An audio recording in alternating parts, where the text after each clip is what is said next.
Oh my holy sheet. It's Monday.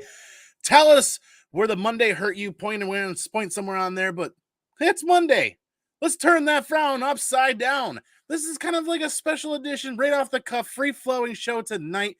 I did not get to go to Sdcc, but I know a ton of amazing people and friends that did. So we're going to share some great stories tonight. We're going to hang out. And don't forget, there's a lot of other great streams about Sdcc going on tonight. Pressable Defects has got something going on with Keep It Thorough. Be sure to go and check out them out and support them tonight. I think they're going live in an hour, and I saw a couple others. Kingpin Comics has got one that was going on earlier tonight. Be sure to help everybody out, support them, and check that stuff out. But we got basically sent the link out to like 30 of our closest comic book friends. See who's going to join. Everybody's out of gas in the tank. Let's see who can hang out for a little bit tonight. Before I welcome all the guests that are in the backstage right now, we got a little bit of news to attend to tonight because we talked about it. We've been running a little behind. We've been a little bit busy with a lot of other things. But remember, the mission for the year of 2022 was supporting Mission 22, and we donated all the channel monetization to Mission 22. You just got to wait for it to kind of build up instead of pulling out in little chunks. And we decided to make that a twice-a-year thing. Here we are, tail end of July. We finally got it done. And for the full transparency side of things that I wanted to provide for everybody watching and that has been making donations was the AdSense account. Kind of hard to see right there. There was a balance of 455 carried over to 463, and then we made the withdrawal of 455. And because I can't math quite correctly, there's a $8 balance there, but not quite mathing correctly. We got the 450 sent out there. We'll get the other $5 or $6 sent over to them as well. So thank you to everybody that's donated one way or another, or goes right to Mission 22 and makes a donation. All channel monetization here continued for the rest of the year will be donated to Mission 22 in the form of super chats and super stickers and all the ad revenue. But mind you, if you guys feel more comfortable going directly to Mission 22, please don't hesitate to do that. All the links are down below for everybody there. So it is the Sdcc Roundup Show. We're going to see how many people show up tonight. It's going to be free-flowing, long-time hangout. Love you, long-time hangout. And we'll see what kind of happens, what kind of flows off this, right? Off the cuff, unscripted. Everybody's got the links. Most people are still traveling, so we'll see what happens here tonight. And the first guest I want to introduce tonight is a good close friend hanging out over on Facebook and YouTube and on IG. We've got something super tasty on the table for you guys. Somebody cooking something in the back. It sure is. We got Culinary Comics in the house tonight. Del, brother, what is up? What's up, man? Unfortunately, I was one of the ones that didn't go to SECC, but like you, we're gonna live through them, hopefully, and get some good feedback because I know I record a lot of stuff. Your reel exploded, so I just can't wait to hear what's going on, man. Oh, Dude, Dell from Culinary Comics, you know how it is. Del, brother, thanks for co-hosting tonight. Thanks for hanging out. This is your first time on the channel. Thank you very much. I know you got your own thing going on. You guys have been quite busy. I got to make an appearance over there at some point too. Oh yeah, actually, we have Wednesday, which is our regular, and now we have Fridays. It's gonna be nothing but whatnot. I would love to have you on that one. We just started that. It's called the comic menu. You know, just the pun. It goes around.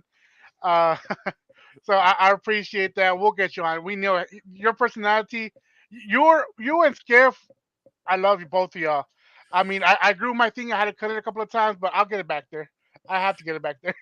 Dude, plug that for a minute really quick. The comic menu. What avenue or what venue are you streaming that on? That is gonna be primarily on YouTube. So the comic, that's what it's called, the comic menu. It's basically me and Mello are gonna be co-hosting that one. Mello Profess, another whatnot seller, and we just want to get whatnot personnel on there, and just everybody has their experience, everybody's successful on their own way. We just want to help out the community. Um, and I guess another thing, how I met Andy was 'cause we're both moderators on Facebook group and on the web, so it helps out a lot. Dude, absolutely. Count me in. What time do you run that on Friday nights? Honestly, we're not set yet. I think we're thinking of 8 p.m. Eastern, 9 p.m. Eastern, somewhere in that area. Oh, Just nice. because I know the West Coast, they're barely getting out of work and stuff. I might have to come hang out with you guys for that and then roll into my Friday night whatnot auctions. Oh, we're so down. We just let me know when your time is up. Because we're just going to be doing where you can just be on, you can get off on your auctions, and we're just going to be showing the screen up and seeing what you're doing. Your whatnot sales, right? Yep. Yeah, we can always do that. You can just hop off and just go back to your streams, and we'll just show it to the people while you're on. Dude, that's awesome. That's a really cool idea. I like that. That's really awesome. It really is a big menu of people and comics that are out there on that app. But before we get too much deeper in, I see everybody kind of rolling into the chat. There is a poll on the chat tonight of whether or not you attended SDCC. I know we kind of we had that poll last week. We're going to bring it back up again to see if anybody changed their mind on the tail end. But before we get into the chat, let's finish introducing the rest of tonight's guests that are here at the moment. And I am really honored that we finally been able to hook up with these next two guests. And not just hook up. We're hooking up. We got ourselves No Mas Comics in the house tonight. What's up, brother? There it is. I'm on mute. Sorry. What's going on, boys? Thanks for having me, man. Appreciate the love, man. Appreciate the invite. Happy to be here with you guys, man. I appreciate it. I'm excited. You got any gas left in the tank after that amazing weekend? Man, I'm like, as you can hear, like my voice is still a little hoarse. It's starting to come back from this past weekend, which I lost it. But yeah, I still got some, man. I still got some in the tank a little bit. Well, after tonight, I hope you get some rest because I feel like you've got plans coming up again this weekend and the weekend after. Yes, sir. Yes, sir. Yes, sir. Oh, it's going to be epic. This is a great time to be alive. And speaking of great things to be alive, let's welcome on Mello. Hey, what's up, guys? What's up? I didn't know we could be getting some treats so early. Nomos and Dell. Yeah, hey, what's up, guys? I didn't know either. How's it going, fellas? Right there. I recognize this guy over here. This guy was the Let's Go master here at like what midnight there downstairs. That was awesome, man. Yeah, man. So I lost my voice. Easily, man. You guys are crazy.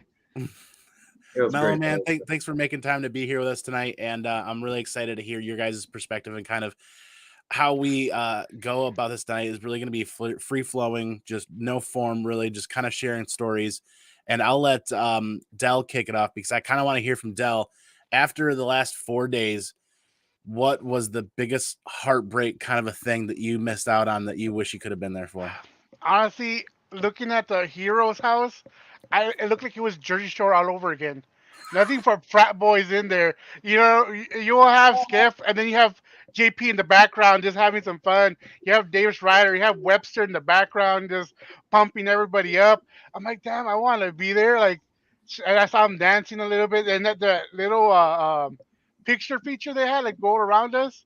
I'm like, I want to have one of those. Fantastic. I saw Paul comments about it's Woody. Officially, the mascot for Whatnot is the Buddy. Buddy, the Whatnot mascot or something like that. Yeah. They just. I would relate the message. I'm like, all right. It was 30 points too. I think it's too late. Everybody knows it's Woody. Woody for prez, dude. It's fighting a downhill battle, and it is what it is. Oh, and another thing, I saw a lot of these free sketches from Tyler Kirkham. You know, you had that 1 hour. I'm like, that would have saved so much money just to be there, load up with all your books, and just go pop, pop, pop. I got 10, at least 10, you know, to get them loaded up. I mean, and then the big announcement was more like the Marvel Whatnot booth. That's a once in a lifetime. It's gonna happen again, but the first one is always that once in a lifetime. Just, you know, the atmosphere, the vibes. That's something I was there for the Whatnot publishing part in Denver, but I'm pretty sure. Shut your mouth, Mello. I just joined that shit off. See, turn off the background and see how nasty it is in the background. Ooh. Judgment Got that Day. Judgment Day limited 500. You can only get one per person per day. Oh man. First Marvel X Whatnot crossover, man. It's beautiful too. I wanted to get Tyler to sign it, but he showed up a little late after 2. They're like, yeah, he'll be here at 2. No problem. He shows up at about 2:30. I'm like, man, I've been waiting here so long. I left at like 2:20. I went over and actually, since you guys were just talking about sketches, I got some treats right here. I'll go back to blurring it out. You guys were talking about sketches, man. Have you guys know Maria Lopez, Maria the Wolf? She did She did all the battle beasts from this weekend that everybody was freaking out about. But Ooh. she was giving out sketches with any purchase of over like $100. So went ahead and got that reptile done. And then she's Native American. So I had her do like the Native American version of nice. Predator. Like, oh, Dang. okay. Dude, so sweet. I was Sweet. like, she is insane, man. You guys got to check her out. Maria the Wolf. She is awesome. She did the Battle Beast covers that everybody was freaking out over this weekend. We got to look her up on IG, definitely. Surprised you found where that booth was, Meadow. I've been hearing stories that you couldn't find anything over there at the time. Yeah. See what I'm I mean? glad I did find Ray because he hooked it up. He hooked it up with those last Ronin Cantos. He knew how much I wanted those. I was peeking around for those heavy, man. Yeah, those are awesome, guys. Those are beautiful. Yeah, I was torn. I wanted to. We've been on a pretty tight budget trying to save up for C2E2 and some other things. So SDCC hits, and I'm in all of these streams, and I'm like, my fingers itching to hit bid on whatnot. And there were a couple of things that I did grab a couple of books actually. And Tyler Kirkham, the Final Boss AF-15 Metal Homage, I got one of those for kind of like the lower end of what they were going for in the stream. And then SMZ said, yeah, you can email us and you can get a CGC option. So I emailed them right away. It should be going right to CGC. That's going to be really cool. Speaking of SMZ, did you see on Instagram? No. Oh man, $1,100 for that Final Boss Tyler Kirkham remake. Yeah, that's the reel that I made. That was my reel. That was your reel? Oh my god, I saw Beachside repost that, and I didn't look, but oh my god, dude, that was insane. Oh yeah, dude, that was epic. I was supposed to win that, but I had to go stream, and because I was right there in front of him while he was had to go stream to go get that more money, man. Those guys are chopping up out there. I told Uber, I was like, yo, can you run that? Because I need to go stream at 7. He's like, well, he finished remarking it. I'm like, yo, the time's gonna be up. And then I got one bid in, and I could even. Then I went to the stream and I lost out on it. And I was like, I was gonna pay whatever for that book because it's just beautiful. That metal is absolutely. It's different in person, guys. Like if you haven't seen it in person, it's it's good. It's good.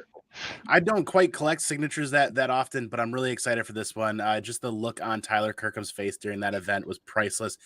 And let me finish rolling through the chat here, welcoming some people. And Wu-Tang, thanks for being here, man. New to the chat, good to see you. Don't forget to hit subscribe and like and hang out. Double O, brother, Mood, great to see you as always. Be ready for next Monday if you're available. Paul Dunn still here hanging out. Come on, mama. Who else we have? One Shot Comics, what is up, brother? Kenneth Bard, sorry, man. And Luke's Comics is here as well.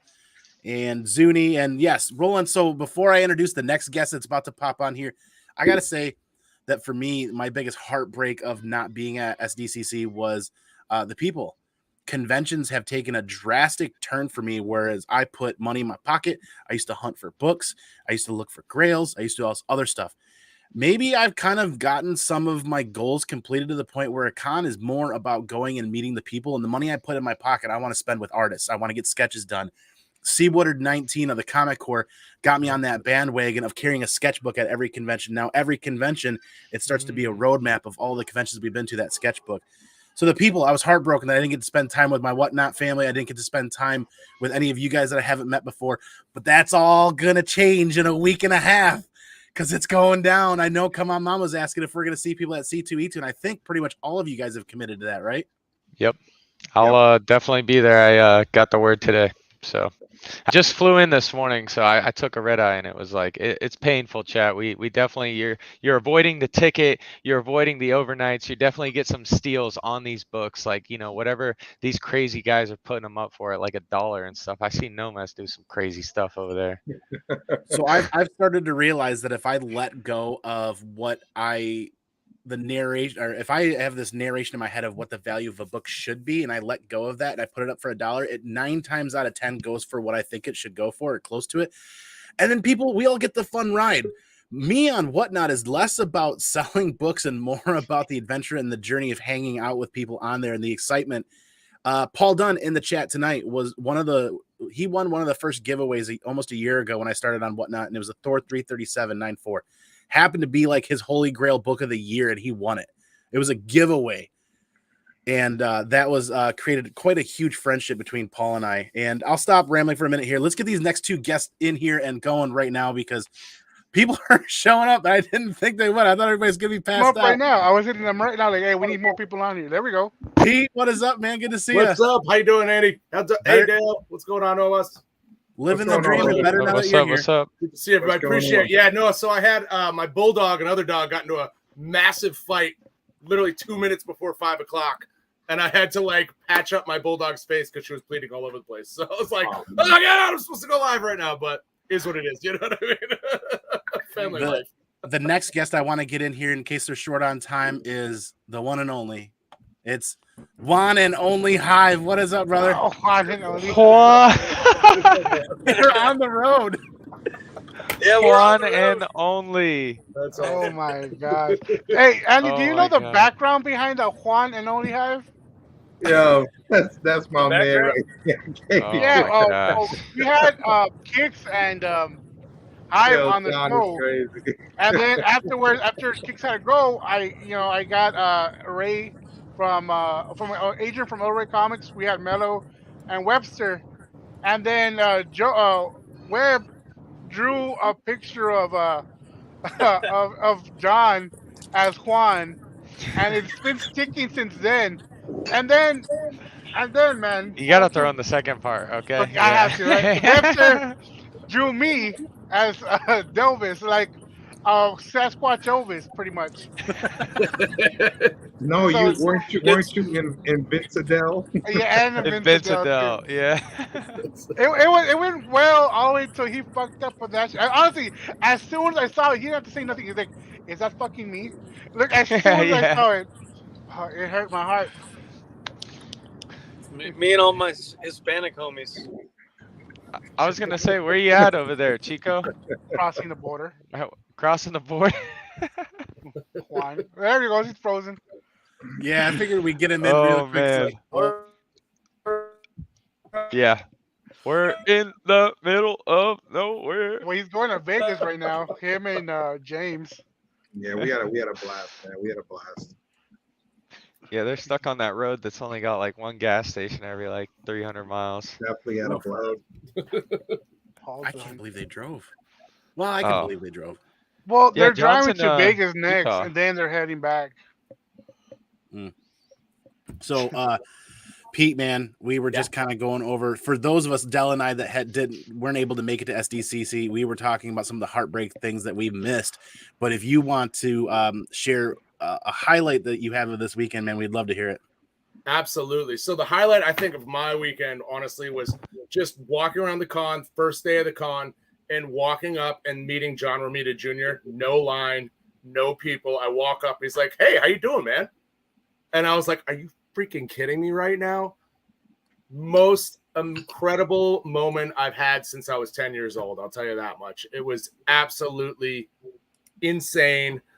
He drew me an amazing little sketch cover that he had available right there. He was just promoting himself, and one thing led to another. I gave him my card. He gave me his card. It was just a great time. I was like, I'm looking for future exclusives. Would you be interested? He goes, if the price is right. And I was like, gotta get to work. Let's go. But honestly, that was like the first day of the con on Thursday, besides preview night. That was just absolutely insane. Meeting all the artists was great. Meeting my fellow Whatnot staff, meeting Jack for the first time, Jack DeMeo with Whatnot, was just absolutely incredible. Such a positive and great influence and guy. Just being part of the Whatnot community itself was just so great to have at the con and stuff. I wish I got to go to Hero House, but I was a little late getting my tickets to the con and communication and everything too. So hopefully in Boston Fan Expo, when I go out there, I'll get to meet everybody and be part of that fun little party that it is, but yeah, man, just the camaraderie, the people, the artists. It was great to have it back in full swing. You know what I mean? It was great to just be back amongst our tribe. You know what I mean? It was great. It was just beautiful. It's a beautiful thing. Dude, yeah, absolutely. Thanks for sharing that. That's kind of one of those things where I'm glad Dell and I were talking. We're like, let's just do this tonight because we got to live vicariously through everybody else while we are chomping at the bit for C2E2 coming up. But no, Moss, man, we kind of jumped around backwards a little bit, but I wanted to get to you next, and then Mello. I kind of want to hear from you guys a lot because you guys had some really, really killer stories, right? Yeah, man. It's funny. It's funny. Pete mentioned that John Romita Jr. was on my flight, so I saw him at the airport coming, heading, waiting for the Uber. So awesome. Such a great dude. Such a great dude as well. Such a great guy. But yeah, I think just the same, again, the same sentiment. I think for me was really meeting everybody, man. Getting to meet everybody. As you can see, I did a photo dump today, and you can see the moments that we had, and that's just half of it. But just really getting to. I'm big on relationships and meeting people and friendships, and I think, Andy, to what you talked about before, the mindset used to be like, oh, let me just find this and find that, more comic related. But don't get me wrong, I still did that as a business side of it. But for me, I think the best highlight was experiencing that with some amazing people. I guess some of the best times that I had there weren't necessarily comic related. It was with the people, you know. So I think for me, it's being at Hero's house, being at different parties with different folks, and just having a blast. Whether it's us having breakfast, having dinner, having lunch. It was just. I was telling Nerdy Girl today when I was talking to her, I was like, yo, I wish we could do this like every weekend. It was like a big playhouse, like a clubhouse where everybody met up, and we were like, yo. We had this huge chat all weekend. It was like, all right, where are we meeting up tonight? Where are you guys? Like that happened after the con, you know, and it was just like, it was a great experience. Yeah, Scotty, dude, we were eating lunch and Tinian was across from me, and while I'm eating lunch, and I'm like, oh, there's JT Ford. Scotty's having drinks, and we're downstairs, and we're having drinks with Scotty, and it's just crazy to me like that. Those are the priceless moments for me. So I think. And every night it was something different. Every night it was something different, and it was just great, you know, being at the Whatnot House. The Whatnot House. I'll share one story, which Mello was. He spoke about it earlier. We're at the Whatnot House Friday night, and we're all downstairs, you know, drinking, and everybody's there. When I mean everybody's there, every artist, everybody's there, and Jack is like, we're having drink. Jack is like, you know, I wanted us to stream from here. I wanted us to be able to stream from here from the house, you know. And I said, Jack, go get me some books. I said, get me some books and I'll stream right now. And it was probably around 12 midnight. Yeah, it was pretty late, and we were. Let's say the party started at 7:30, 8 o'clock. Okay. Yeah. And Jack comes on. He's like, here, and he gives me one of the Whatnot Hero's House ash can secret foil drop, which was limited to like 500, and he gives me that, you know. And it's like a damn, where is it? I have it around here some, but it's like a there it is, like a two-tone foil. That was the secret drop from Whatnot, which again is the ash can, the secret Hero's House, San Diego, on the back it says San Diego. So that was their kind of secret exclusive. That book is going for, by itself, going for like $400 to $700 by itself. Easily, I've been seeing it going for 600 easily all day. Yeah, easily. So I go live, and mine just like 3 o'clock, 3:30 on the East Coast, and people are jumping on it. We're like, all I was saying was, let's go. And that's our classic East Coasters, man. Let's go, and people are, and I started out, and it's going. And it sells for about, I think, like almost $500 easily. And then Michael Solero, who's one of the founders of Whatnot Publishing and the writer for all those ash cans, he's like, let me remark it. He's gone. He's like, let me remark it. I'm like, oh my God. I was like, you gotta give me a new one for the customer, because I'm not sure they're gonna want that. And he starts to train. He goes from a remark to a damn sketch on the inside cover. Then it moves over to Kevin Mortatelli, another writer. He writes, he goes. Then it goes to Ryan Kincaid. Ryan Kincaid does a remark. Then it passes on to Ariel Diaz. Ariel Diaz signs it and does a remark. Then it goes to Aaron Bartling. Aaron Bartling signs and does a remark. Right. Javon Jordan next signs and does a remark. Drew Zucker next signs and does a remark. And then we end it with the final boss, TK himself. I call him over, and TK does a sick remark. It was like a constant 10-second Tyler chant too. That was crazy. Tyler. That was crazy though. It was everybody was just there around the table, and you have this book that has about 8-9 remarks on it, which I'm like, holy crap. And Jack's like, yo, you keeping that? You selling that? I was like, yeah, I got to get a new one for the gentleman who bought the original one, because I'm not sure, I'm pretty sure he would want that, but still, that's not what was auctioned. So, but it was great just having that again. Where else can you get all these artists together and just have a moment like that? You know, it became like David Boer too. He was there. He signed the remark as well. It was just like it was a piece of history. It was like the Constitution or like Declaration of Independence. It was something very, very nice, man. And fortunately, I was able to have that. But it was just like, to me, like we went live and we started selling books. We went to the next bar, started selling books, just out of it. But That's how it was too. That's how I lost my voice, just screaming, "Let's go" all night, and everybody was just bidding at 3 in the morning, 4 in the morning. I'm like, holy crap. So but it was good. did you guys see the Pickle Rick variant of that somebody did a remark of Pickle Rick on there? And I can't remember whose live stream I saw it on, but it went ape shit. It went nuts. Really? I I didn't see that saw one. it. I saw that, and Oh yeah. whose was it?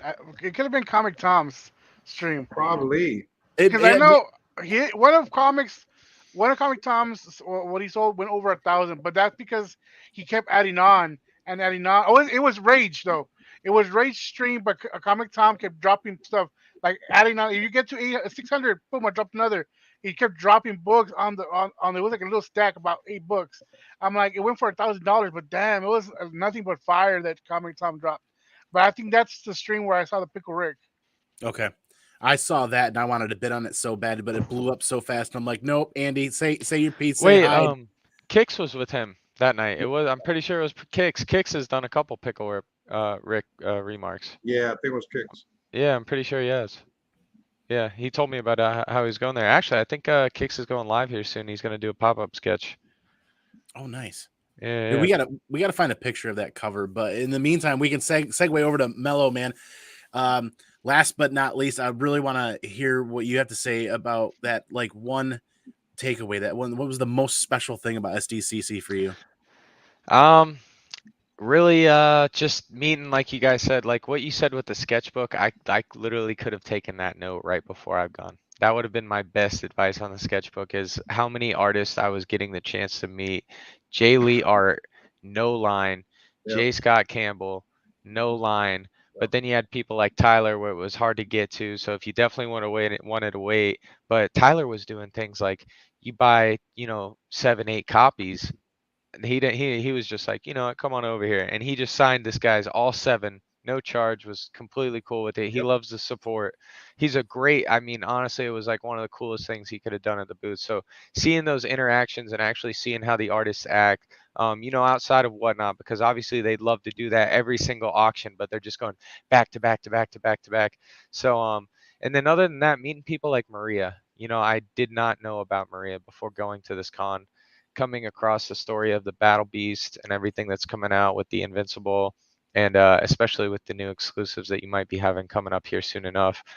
Really learning about her, getting a chance to speak with her, looking into all the other books that they had. Like, my biggest sleeper of the con there was the Space Usagi. So that full foil variant, I went ahead and copped 5 of those babies right away.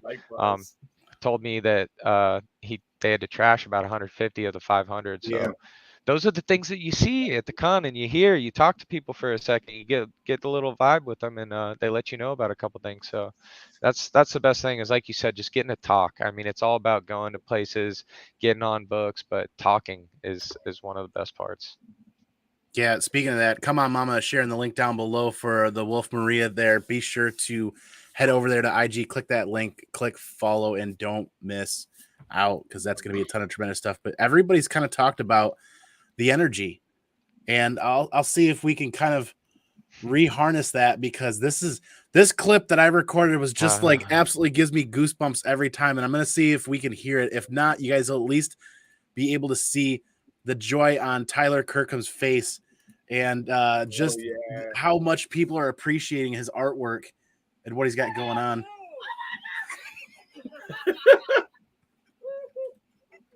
1100 to Subway.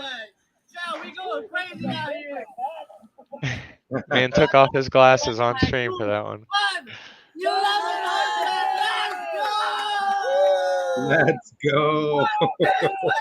That was the phrase of the weekend. Yeah. It sure was. Definitely the phrase of the weekend. I love that I clicked record about 2 seconds too late, but I got that very beginning where he's, oh my God, and it's absolutely just that human reaction of just fun, just pure joy, pure emotion. And it's not about the financial side of things. It's about the people appreciating what's going on there and what's happening. And I'm absolutely in love with this click. And I just like the last couple of clips of these that I've posted, they just kind of haven't really gone anywhere. And this one, I'm like, oh, let's just see what happens. You know, San Diego. And this thing like took off like 40, 50,000 views, something like that. And quick question. Yeah. Because I recorded the story I just shared. I recorded that whole moment. How do you pull those recordings from Whatnot?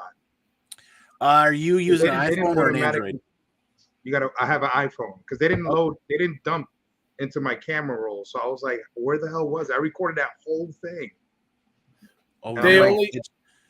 Sorry to interrupt here. They only record like a 15-minute interval when you're doing the recording aspect. So if you're recording the whole thing, because I record every one of my shows on Whatnot, they only do a 15-minute interval and then it'll cut it off. Okay, it was less than 15 minutes. So that's when it was way less than that. I don't know. Hit up Whatnot support, man. I've gotten many a times where I've hit them I can up get my VOD from them. But you just don't get the overlay. That's the only thing. You don't get chat and the bid and everything like that. That's the only bad part. This is another thing about being at the cons. I did speak with a couple of the techs, Bug specifically, if you guys are familiar with Bug. And I don't know if you guys saw Bug on Friday night or was it Saturday night. But my man came out in the fly like 60s shirt, the disco shirt. I heard on the street it was like a $400 shirt my man was sporting at the Hero House. I was like, oh my God.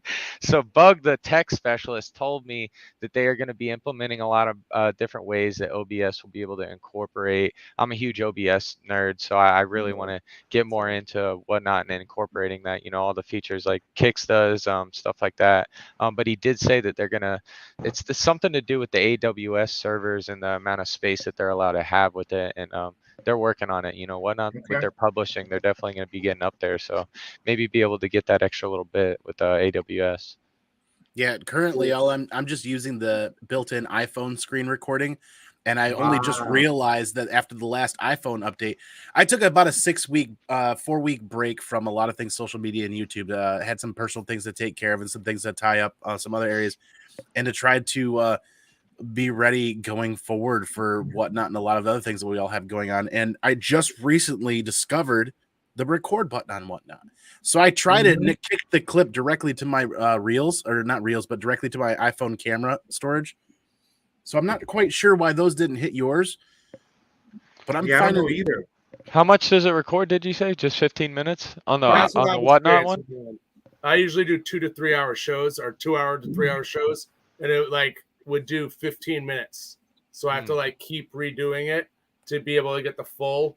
Maybe it's just my memory in the phone. I don't know, but I haven't tried to record a show with the screen recording, because I heard you don't get audio if you do the screen recording. You don't hear yourself. It's more it depends on the 15 minutes. I get total fine everything that's up on the screen. After that, it just kind of flickers out, or it'll say, not enough memory. You're talking about the Whatnot record when you do that, right? Okay, yes. because you hear yourself talk into it, right? Yep. Okay, yeah. I was gonna say I did that one time on the screen record, and I went and listened to it. I'm like, oh man, that was great. I can't hear myself the entire time. Hey, Andy, I sent you some clips that I had as well on your messenger. If you want to pull those up, if you can. Man. Let me see if I can, while you guys converse about some other, can you guys talk about how that House of Heroes came to be a little bit? Adam and Jack and those guys probably aren't available tonight, but this was a very interesting concept. I'd love for you guys to kind of go around the horn and talk about this House of Heroes. And it was very interesting to see a lot of Whatnot not on the convention floor tonight or this weekend. Well, it was kind of late notice and they couldn't set up the whole thing. But they did have that big announcement with Marvel, so I want to keep that in the hush hush. But they also wanted to have something for the sellers. So they thought of the idea. It's been in the works for months, since like I think May, and they already knew what was gonna happen. They were just slowly adding this, adding that, and they did great. Yeah. Sarah was in charge of that part, and she did great. Honestly, what I was seeing, or the reels I was seeing, they set up I think Wednesday, Thursday. They were pretty much ready, and they just blew it out of the park. Honestly, they had so many scheduling issues. Oh, what's up, Brian? What's up, Brian? That's another. Sorry, reason. as you guys talk, as people enter, this is the best way that I can address saying hi to people is just at least getting their names. No, up but you were like this, like I'm like, what is he doing? We're counting Oh down somewhere. no! I'm just greeting whoever came into the chat. That way I don't have to interrupt you guys. That was the slowest piece I had seen in my life. Yeah, the Heroes House is great, man. I mean, luckily I have my Airbnb was right around the corner from here, luckily. But it was probably like a 10-minute walk from the convention center. It was right there in the heart of Gaslamp District. And it was a nice, I would say it was like honestly like a nice, beautiful loft, man, like a duplex loft with like, parquet wooden floors, it was brick backgrounds. It was real nice. The space was very comfortable, open space. They had a nice little, the back room was made for the sellers. Everything was set up there, properly branded, and it was a dope location, man. It was something away from, and you know what? It did feel, I forgot who I was talking to, but I was like, it did feel like not having Whatnot on the floor, you felt something was at least for me, I've gone to every con since WonderCon, since con season started, and having them on the floor makes a huge presence. And not seeing that W hanging in the rafters, it was like, okay, something's missing here, and being able to go off site and still crush it and have a great time. Like it was a great setup. Like I told Jack and Adam, I was like, yo, bravo, having all the artists there, everybody there, having a party there. It was something very successful, very innovative, and it worked. It definitely worked. And you know what's funny though, Nomaz? I know a few of the streams, y'all were like within 5 to 10 feet of each other. I remember you doing a sell. Nerdy Girl was like right there at arm's length. Right next to me. I'm like, I can hear you talk, but I can hear her. I go to her stream, I hear her talk, but I hear Nomaz in the background. I'm like, it was something else. It was pretty much fun. It's like selling with friends. It was cool. Yeah, it was great, man. It was awesome, man. It was great.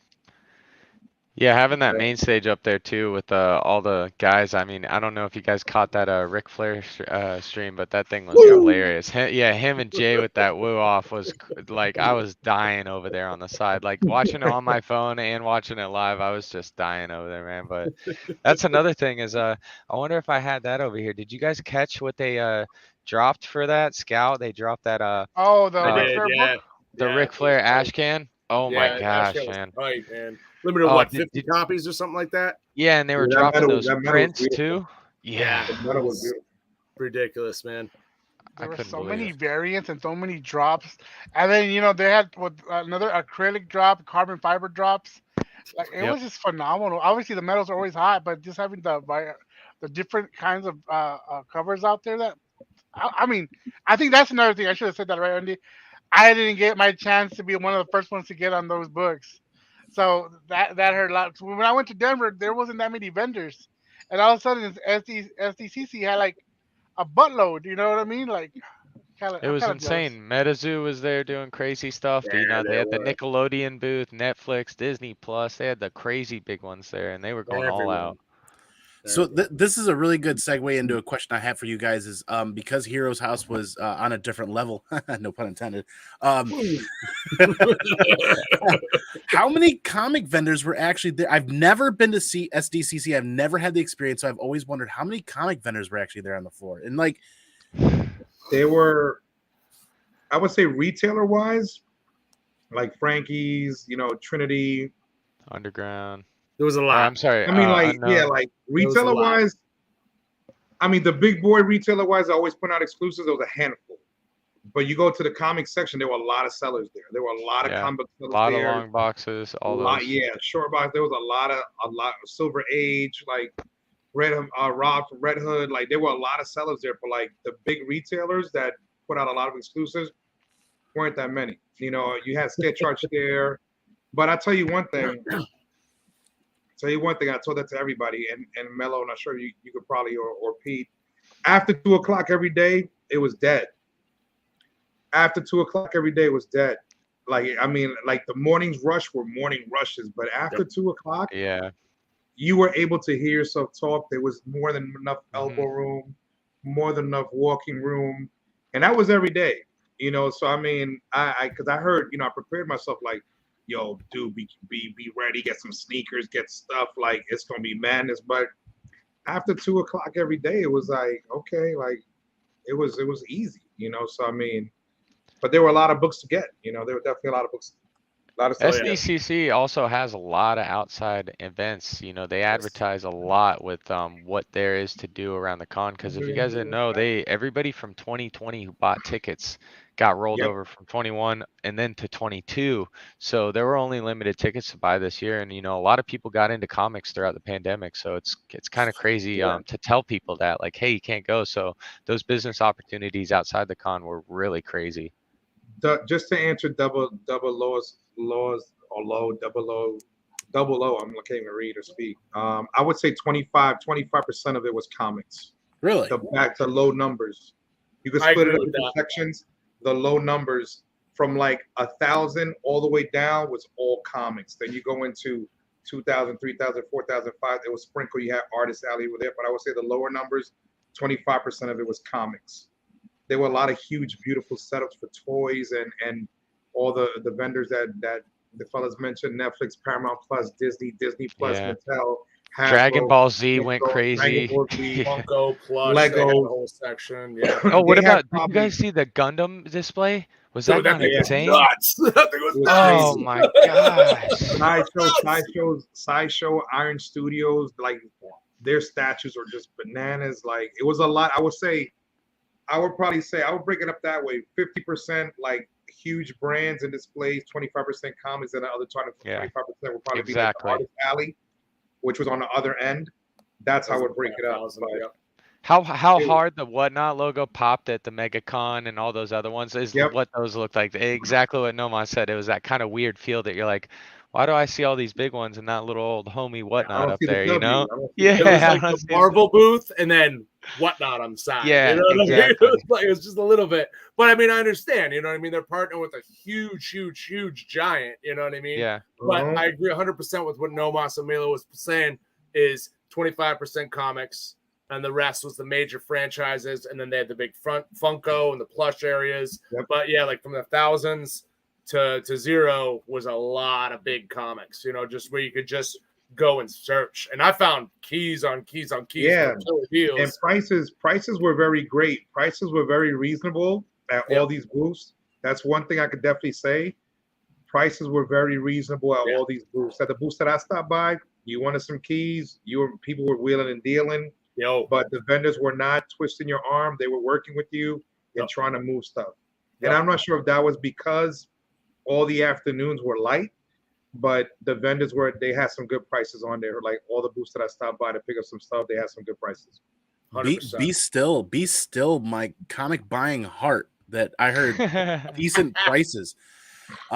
This is really interesting because the general consensus or the discussion within other sections of the comic community and other portions of YouTube when we're talking, a lot of people have kind of written off SDCC as a con to go for comic books. So this is pretty interesting, and that would be interesting to see what happens next year. And you guys have me really wanting to find a way to get my ducks in a row to not miss San Diego next year. I've been to San Diego. I was in the Marine Corps. I went to boot camp in San Diego, and it's been a long time since I've been there, and I really need to go back at some point. I'm based out of San Diego. I get you. Yo, Andy, you need a hookup for next year or whatever, you hit me up, buddy. We'll hook it up. We'll make it happen, bud. Dude, we got to figure something out. When Jack and Adam got a hold of me, they're like, "Hey, are you prepped and ready for SDCC?" And I look at, I'm getting really excited, and I look at the calendar. I'm like, "Oh, right!" And then I look, and there's C2E2. Oh shit, that's like a week and a half to have. because I don't know about the rest of you guys when it comes to, I don't have a business. I created a small LLC, ComicManAndy, basically for my brand and basically so that I'm paying taxes correctly, figuring that out. I'm not looking to kind of build a big business or build a really brand. I just kind of want to want things to wash out, right? Like I don't want to keep robbing Peter to pay Paul and using my own personal funds for a lot of this other stuff. But at the end of the day, when it comes to travel expenses for conventions, we're still paying out of pocket like that. Like C2E2, we're paying out of pocket for all that.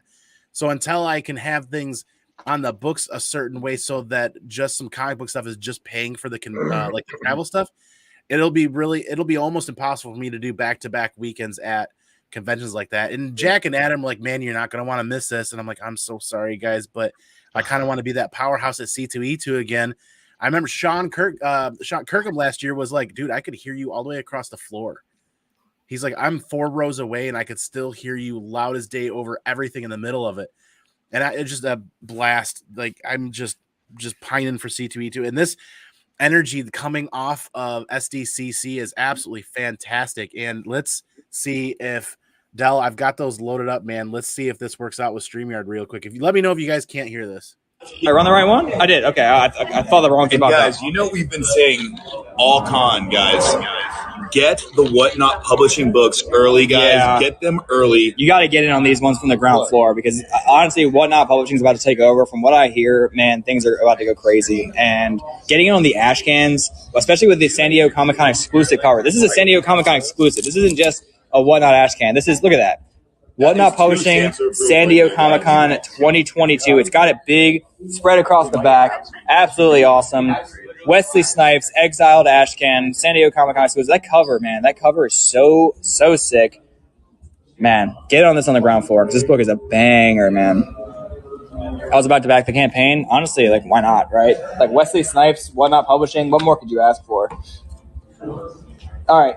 My head's killing me. Yeah, I feel, I guess. And we are crawling right here, guys. We're not even at half price. 67 high bid right here. Again, this is the Whatnot Publishing ash can of Wesley Snipes Exiled right here, ladies and gentlemen. This is the black and white right here. You guys see it right here. This is quality as well. And guys, I mean, on this soon-to-be Grail, I mean, you guys see it right here, guys. A great fucking deal. Boom, right there, guys. This is ridiculous quality. That black and white just bangs a different way, guys. You know what it's such a sharp, like, I mean, black and white's hit different, man. And then just a little pop of red. Dangerous takes.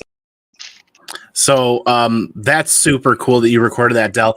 Davis Ryder was one of the first people when they first opened up the leg of or the arm of the comics division of Whatnot. He was the first person to buy a big book from me when I was on there.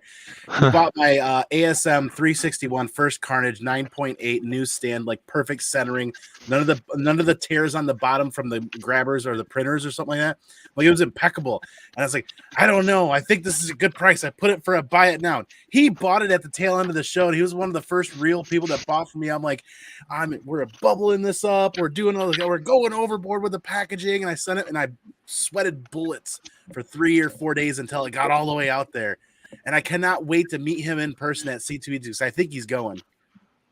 Yeah, I met him. He's awesome, man. He's awesome. But you know what's funny? If you notice that Webster's voice was in the background, I'm pretty sure in 75% of the streams, I can hear Webster in the background. Yeah. Just there. Just go chat. He was the hype man for everybody. Well, let's go. Hive, ninth over there. We were both at ninth, all them. Dude, it was hilarious. It was actually funny because you could go around, and Nomos knows, you could go around to the 2 booths on the side, walk down the stairs. You got maybe 2 or 3 people streaming downstairs, and then you could walk back up the other stairs. You got everybody hanging on the couches. You got main stage. Yep. Everybody talking on the other couch over there, and then you had Stash Loot in their corner over there, kind of figuring things out with their exclusive, which was crazy with Javon, that Hail Crow, that colorful one. Yep. Yeah, that one was insane. But we were talking about that Exile. Has anybody seen the inside art with this? I was gonna show real quick. Yep. I don't know if you guys are big on the gory issues, but I'm a big gory issue kind of person. And this is really cool. It's about a like a villain that's going around and just taking out spines, leaving these crazy crime scenes and everything. And I just thought the detail and attention to the, the actual storyline and the detectiveness that they're going through is actually really cool. Awesome work on there too. Can't And, wait for that book, man. yeah, it's honestly, I don't think everybody realizes the hype behind that Wesley Snipes Exiled. Like I tell everybody just to jump on Whatnot Publishing, man. Like, I mean, to me, it's like Marvel's first comic. You know, like when They're you gonna go be back smart with the prints and everything, when you go back 2 years or 3 years from now, and you see, hey, Whatnot's first comic? They're gonna say Alpha Beta's Quested, Exiled. Yep. And Ninja Hell, Comics. that's hell. What are we trading? And What are you we want to trading, make sure Del? you have some of those ash cans, whether they're from Denver, whether it's from San Diego. You want to make sure you have them, man, because those are history pieces, man. There you go. Those are history pieces. Oh yeah, that one on the left. I regret selling love that one.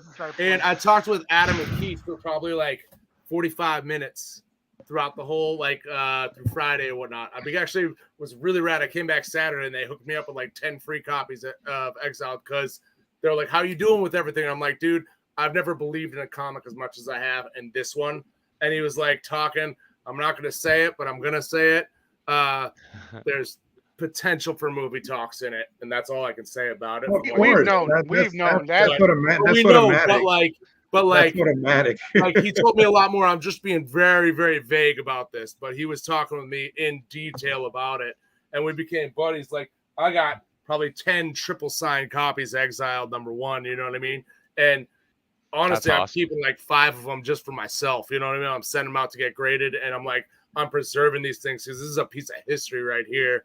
And like, yeah, man, just it was a beautiful, beautiful experience to be able to talk with those guys. I was able to talk with them and just be able to get the down low and become friends with them. Like, I can't wait for the next con where I get to meet them and go rap with them and be one-on-one with them again, because they were just such incredible people that just, and I believe in that comic after reading it and seeing the art and the horror. I love horror as well, Mio. I love horror aspect of comics, and that stuff just hit me, man. Like, I'm like, that comic, man, I'll promote that till the day I die. That comic was legit, man.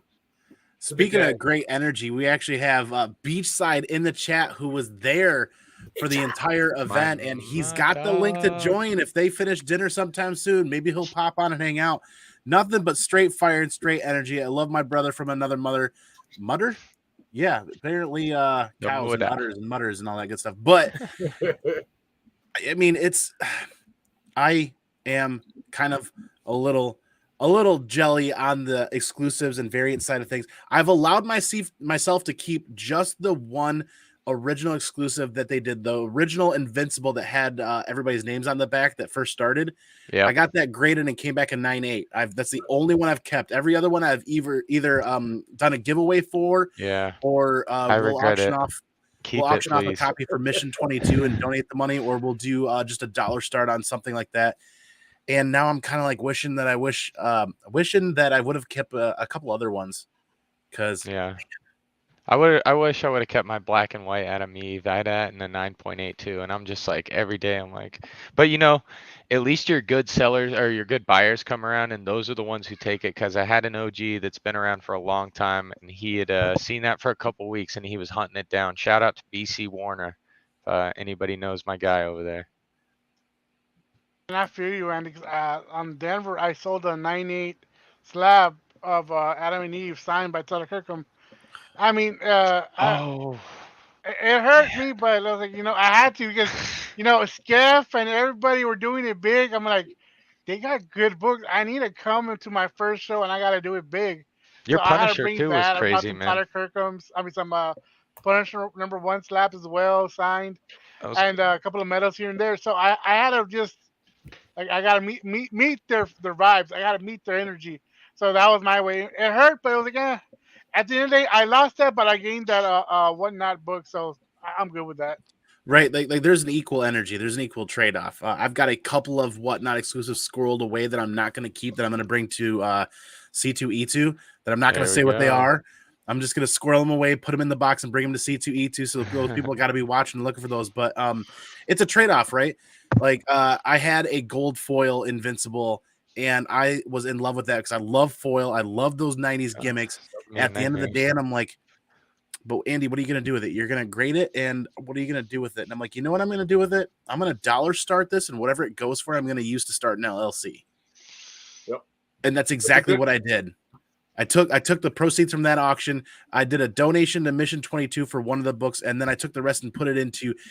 I'm just trying to get to the because I don't have a brick and mortar. I'm not really starting a business, like creating an actual business. I'm trying to wash this back into the community. So if I have an LLC and can kind of support myself, I can continue to build it back into the community, hopefully. And that's you're doing a great with the Mission 22 and everything. That's awesome, man. I think it's a great way. When I hopped in and heard about that at the beginning, that's awesome, man. It's not a lot of money at the end of the day. Like that $450 was a year's worth of monetization, half of last year, first half of this year, but it's something. I mean, more than last year, right? It's more than the time before, and it's that's awesome. And chat and everybody, shout out to you guys doing the viewership and everything. That's awesome. You guys are here. So with that being said, and I've known for a while for you doing it, kind of gave me the idea to do that the sketch off on my podcast, right? And we did that for Winter Warriors, and we raised over $1,800 for that. Yeah, we were so happy. It was so awesome. We have, I think we have 12 artists out there or something like that, and it was just amazing. Honestly, it was just the most amazing thing ever. And I was glad to at least do it one time. It's hard to get everybody's schedule. It was right before MegaCon started, so after that, all these artists were going to be busy. And we're glad we had Aaron Barlin on there, Ryan Kincaid, Martin Zavala, Anvu, Mog. We had a lot of people on there. It was so awesome. A lot of shit talking though for a while, but it was not a competition. That makes it fun. Del, that's every podcast you have is a lot of shit talking, and that's why I love it. That's true. That is true. You're the man. Speaking of Aaron, man, Aaron is a cool guy. I met him over at the KRS school booth. He is a really cool dude. It's funny though. He's real cool and shit. But once he has a Whatnot show, every single show he's always had technical problems. I swear, every show he's had technical problems. They were at Adams the last night. Even last night, yeah. And his shit went down like twice. Everybody blamed it on Skeff. I lost out to bidding to Skeff because Skeff was the last bidder. I was pissed. I was like, come on, I'm going to beat this son of a gun. Let's go. Let's go. Let's go. Look at that. Paul Dunn. That's awesome, man. Shout out to Paul Dunn. Yeah, and anybody that's would be more comfortable, more interested, remember the link is down below for Mission 22 if you want to donate directly to them. It's a full-on 501c, I think it is, non-for-profit for veterans health, veterans mental awareness and health, and a lot of programs. And myself being a veteran, that's something I'm going to continue to advocate for until the day I die. Like, that's just something that's really important, especially mental health awareness overall in this world is something that a lot of people are getting more comfortable bringing to light, talking about, and asking for help. And hopefully, and what is the new one? I think the new 811 is the new number for mental health awareness, if I remember correctly. Ashley Eckstein actually just shared that after Star Wars Celebration. So if you can remember 911, you can remember 811 for mental health awareness. That's a big deal there. But yeah, so anybody donating any super chats or super stickers here, that'll all get donated to Mission 22 for the year 2022. And this might be a bad segue or a good segue, but this is something I want to touch base on. We're an hour in, and we're going to go until people either stop watching or until everybody wants to call it a night. I think my cutoff will be close to midnight or 11 or whatever. But I'm kind of curious on what you guys felt like for the panels and for announcements. It feels like on my end over here on the East Coast, a little bit of crickets running around. Only announcement that I really cared about, I mean, obviously anything Whatnot related I loved, but other than Whatnot, would have to be the new panels, the new phase for Marvel. I think that was the biggest treat, the biggest treat I enjoyed and stuff. And then obviously, I mean, anything Whatnot related, I enjoyed so much. But other than that, I think the regular movie releases or the new chapters coming out, or I mean the new phase coming out, was the biggest thing I liked. But then again, I wasn't there, so y'all have more information. So I got to see some of the panels. I got to hear some of the people right on the floor too, because I was not actually at Whatnot House during it and stuff during the whole con. So I was like in effect. I was just having fun. I didn't really do too many shows. I had fun with the con for me because I've been busting my butt the last 2 months on Whatnot, crushing it. But I took this con for me. The Hall H for DC, there was some boos that Henry Cavill wasn't even there. So The Rock said, what does it be if you fight Superman as Black Adam? Who would win? And he goes, depend which Superman it's going to be or who's playing Superman. And people started booing. I was like, what? Oh my God. So like Henry Cavill didn't make an appearance. Everyone wanted Henry Cavill to make that appearance and reprise his role as Superman. Everyone wants Man of Tomorrow or Last Son of Krypton to make that trilogy. They were a little upset, but people were stoked for the Black Adam. On the Marvel aspect, I got to actually see the Ant-Man and Wasp Quantomanium trailer. Fucking badass. It looked great. You know what I mean? It was short, sweet, to the point. I love when Scott Lang was like, I'm an Avenger. And Kang was like, well, I'm a conqueror. You know what I mean? Like people lost their minds over that. But they kept it. It was a teaser, obviously, so you don't get to see too much. You didn't get to see Kang and his full-on techno aspect or whatnot. But yeah, man, there was a lot of mixed reviews. There was a lot of mixed reviews regarding it. But I think overall, fans are going to be happy. I can't wait for Avengers Secret Wars. I can't wait for Avengers Secret Invasion Secret Invasion that's going to be on Disney Plus and whatnot. I cannot wait for freaking Daredevil, just with the 18-episode release that's going to be. It's like 3 movies into it. Exactly. You know what's up. You know what's up. I don't want to say anything, but I completely agree with Pete on the Secret Wars, Secret Invasion stuff. I'm huge on the scrolls and everything. Right.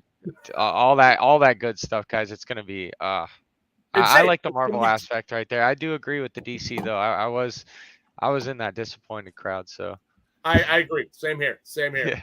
I was like, bring back Henry. Let's go. Yeah. But didn't happen. But I'm excited for Black Adam. I'm a huge Hawkman fan. I always have been. I actually picked up like 3 more Hawkman #1s from the 60s, the Silver Age aspect. Nice. I can't wait. I think those are going to blow up. A huge spec on that aspect as well. So definitely chat if you're seeing it. Pick it up right now while you can.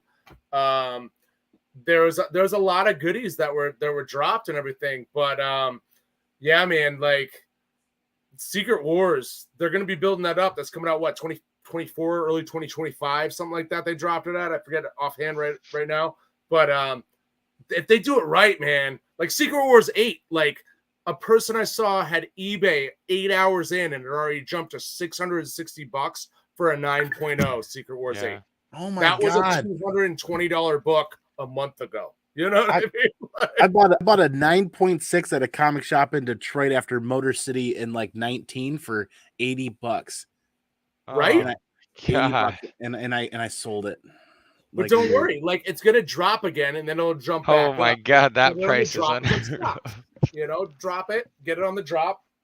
It'll climb right back up, especially if they do it right, where that's where they introduce the black suit Spider-Man in the MCU, which would be mind blowing. You know, Yeah.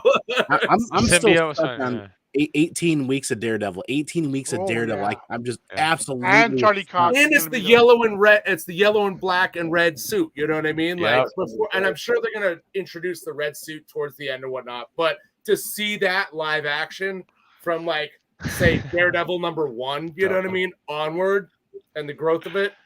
Come on, get out of town. Let's go. Let's go. That's all I gotta say. Dubbo, real quick, that was funny, man. The Rock, man. You can't take away the Rock's shine, man. Anyway, how many is it next year? 9 movies or / shows next year. I mean, this is a great time to be a big nerd, geek, fanatic, fan. Absolutely. It's just great, bro. Like I'm can't wait. Say too, if you didn't get those savage She-Hulks, I can't talk. Savage She-Hulk #1s, get them now because they're doing is climbing. You know, after that last trailer. I actually have one right here. The She-Hulk super lawyer. They had them. They were handing out posters, and not only that, but they were hanging up on the posts. They were Yeah. pushing She-Hulk hard outside the con, guys. Heck yeah, they were. Yep. Heck yeah, they were. But those things are gonna blow up to like, you know, I got like 6 or 7 Savage She-Hulks right now, and I'm so glad I got them when I did, you know, because it's just all they're gonna do is growth. That is Fiona. It's gonna be it's gonna be interesting because there's a lot of people out there that kind of say we've already seen the pinnacle or the peak of Marvel. Oh, yeah. And I after see these that. announcements, I don't know. Like I don't know that I will say that I was kind of in that bandwagon for a hot minute there. Like, yeah, this is the peak. Everything's gonna be good from here on out, but I don't think it'll ever be as good as it ever was. I don't know now. I'm kind of wondering.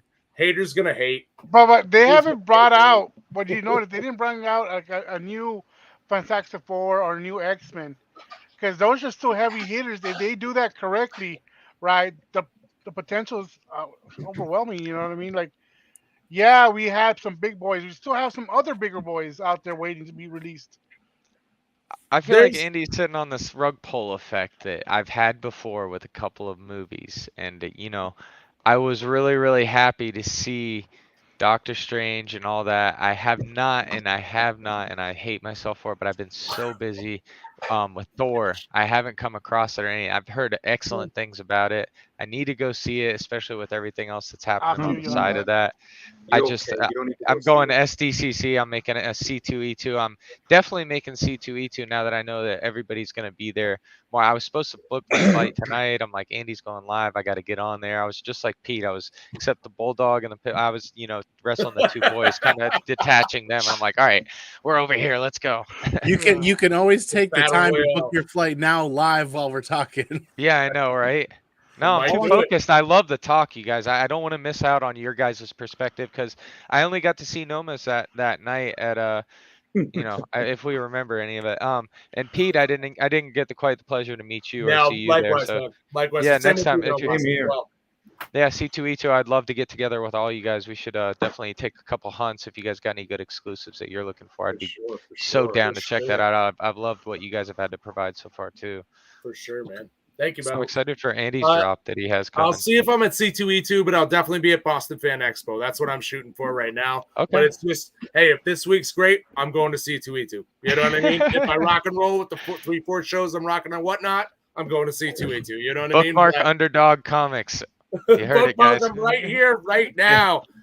So honestly, on if it's cool, Andy, I would like to do a little plug right now. So on Whatnot, I'm actually one of the only sellers I think that's doing I do a claim or best offer sale that's not an auction-based format. So I always say it's the most unique show on Whatnot because everyone does an auction-based format. But honestly, I do, like, as you can see right behind me, this is the kind of the wall of victory right here. That I run giveaways the whole time, and I'll run claim or best offer. So I'll put up my prices, but everything's at or best offer prices. So I have people come in and you can not bid, but like make an offer. If it's reasonable offer, I'll take it. You know what I mean? And honestly, I've been crushing it because a lot of people, and I hate to say it, but like some people don't like the auction-based format. So I'm trying to provide that service to those people. But like Skeff said once back in the way, it's like if it didn't work for you, the auction base, pivot and find your niche. And I did. Yep. And we've been crushing it since. And now I'm like at 3,000 plus on the road to 5K. And Congrats, just like dude. That's every day. awesome. Appreciate it, man. Thank you very much.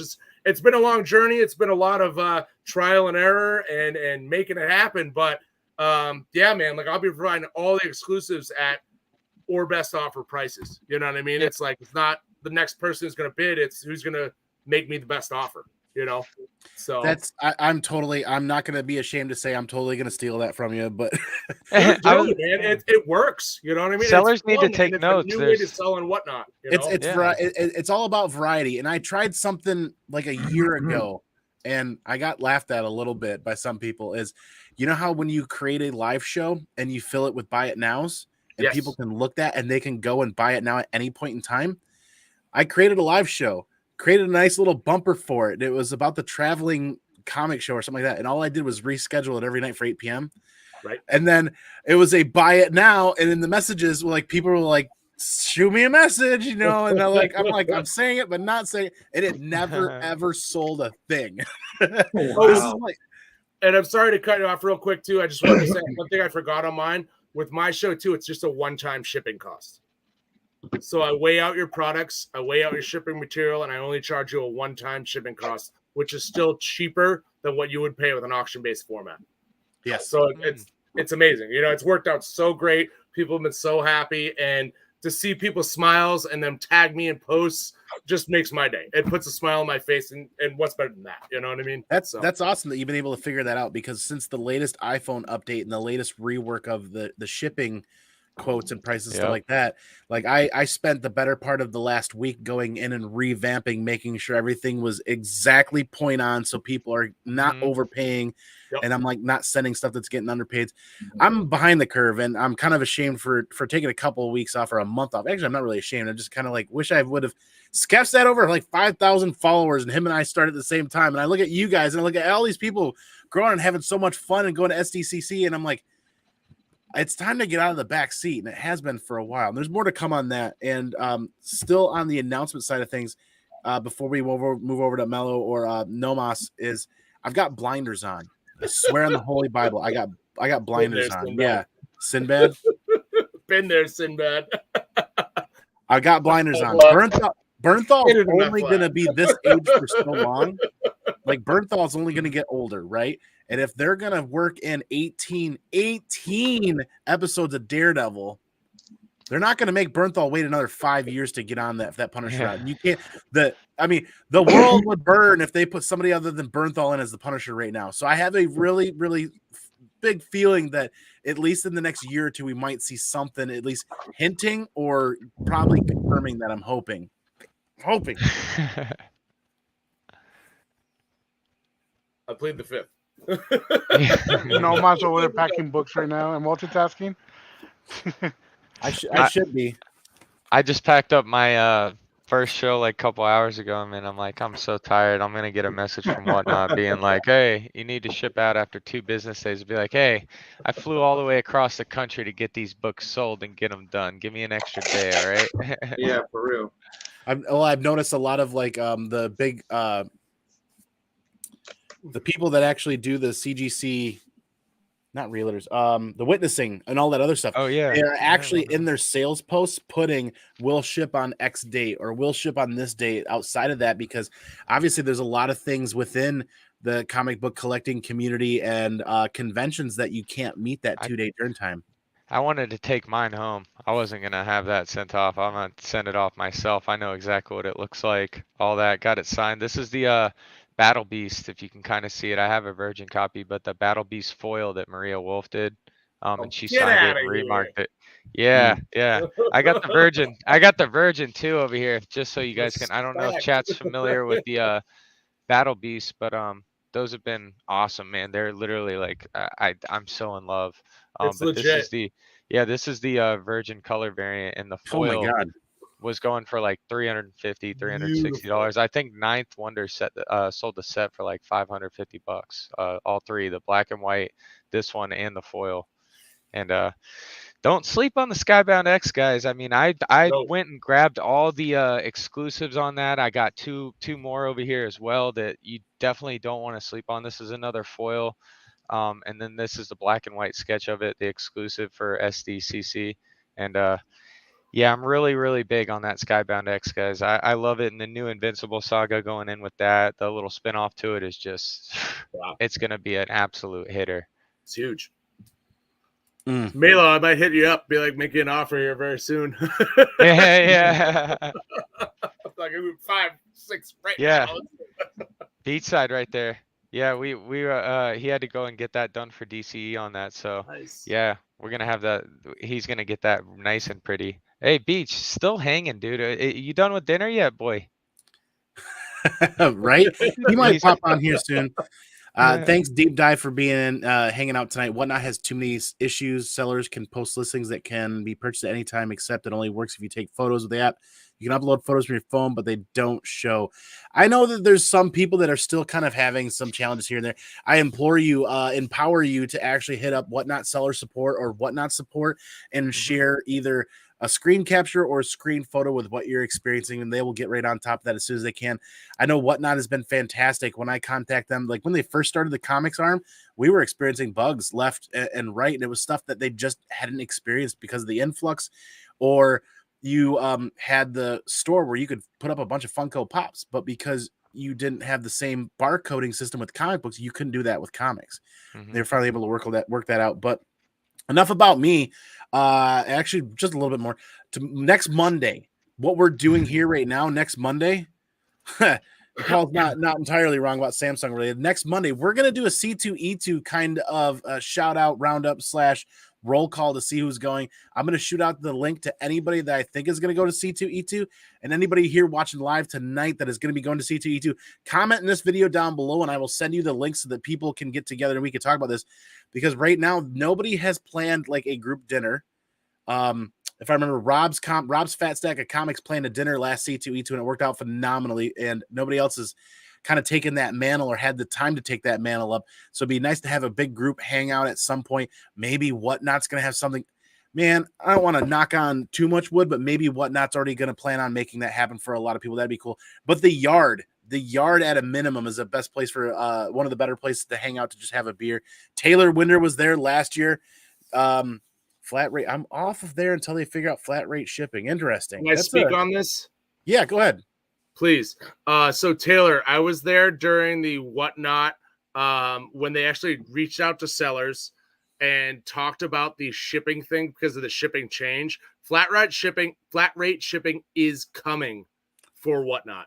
But if not, tune in to Underdog Comics. We do a one-time shipping cost. No, but seriously, flat rate shipping is coming. I heard that from the voice themselves. It is happening. It's taking a little longer than expected because they're figuring out the expediting and logistics of that, but it is happening. It is going to be happening. So come back on, man. There's a lot of great books, a lot of great people, one of the most amazing communities I've ever met in comics right here on Whatnot. So, you know what I'm really excited for? Local pickup.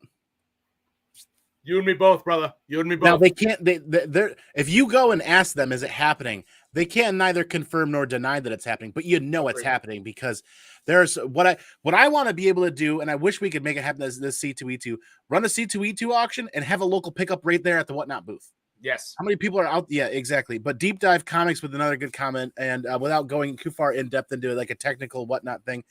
I know that it's not easy, but keep working away at it. Everybody here on this panel and everybody here that's on Whatnot will tell you that it is definitely a grind.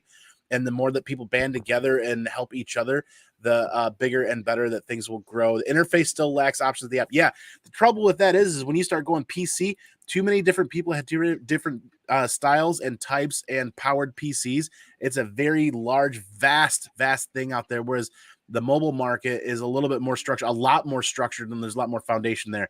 But real quick, before I get too long-winded, it's time to check out some other really cool reactions because, Del, you sent them. We got them loaded, and they seem to be working. Oh, I've seen in my life, and I had to go on right after New York Comic Con. I was like, I quit. So Skep has as much to do with this book getting done. Like I take a look. I need a new career. So it's because Skep pushed me away from the streaming. I just try to help people. That's all I do. I just try to find what's your passion and then push them toward it. It is true, though. I was just like, man, his voice, the frequency, it's just so soothing. He lies. He lies. It's like I feel like I'm his best friend. I hope you are. You are. Don't fib. Don't fib. We're getting JP a silver Sharpie. 2 new people. Ooh. Oh, is the paint all right? So let's go ahead and get this signed, and we'll get out of the way for the one and only. I mean, you know who that is. The other writer is here too. You want me to get that double sign for you? Do you guys want Amazing 9000? Do you want a double sign? You're signing it. Steve's here too. Yeah. All right. If you want Steve to, yes, he says yes. Both of us wrote it. He says yes. This is the moment. I go grab it. Guys, thank you guys so much. Yeah, 10,000, Davis Ryder. Get out of here. Get out of here. No Invincible. So much. But JP, congrats, my friend. What a dude. Congrats to you, Skep. Nah, I'm just a fool who yells at a phone. That's all I do, buddy. Skep is getting all this love and attention, and he deserves More of it. He actually should be 10 times bigger than. Nah, man. I just want to be like Davis when I grew up. That's what I want to be. I want to get that 10,000. I want to be like Davis. I want to get that 10,000. Dude, congrats on that, man. That's a big number. That's 2 numbers. I'm still stuck in that one number. So. Oh yeah, we got. Yeah, he's gonna go get it. All right, I'm coming. Yeah, I'll move. There we go. I'm done. Yeah, I'm done.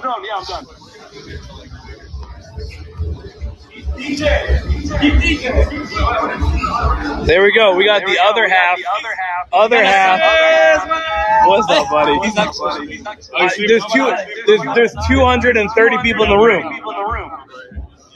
So here we go, guys. The other half. Song's ending. Hurry up. No mas, dude. So far, this is the best deal. This is the best deal in the show. So far, like no mas sold one for like $640. Someone sold for $640. Yep. So over 9,000 got the best deal of the show. Thank you, over 9,000. So congratulations on the pickup. Isn't that beautiful, dude? Congrats, guys. Oh yeah, I'm gonna screen that shot real quick. Got it, guys. All right, y'all. That's awesome. Nah, that's incredible. All right, guys. I'm gonna end the show. We're done. Yeah, that's it. So a little bit of feedback loop in there because obviously, like you guys were talking about, there's like 5 other, I'm exaggerating a little bit, 5 other people running shows. But like that's a really good look at that Heroes House. And they had a DJ? Yeah. Yep. Cool. Wish I could have been there. It was cool, man, and I don't want to say what, but I mean, Nomos might be able to tell you. It was an open bar too, right? Yeah, listen, man, open bar. Stash was back there hooking it up. VIP section, Yeah.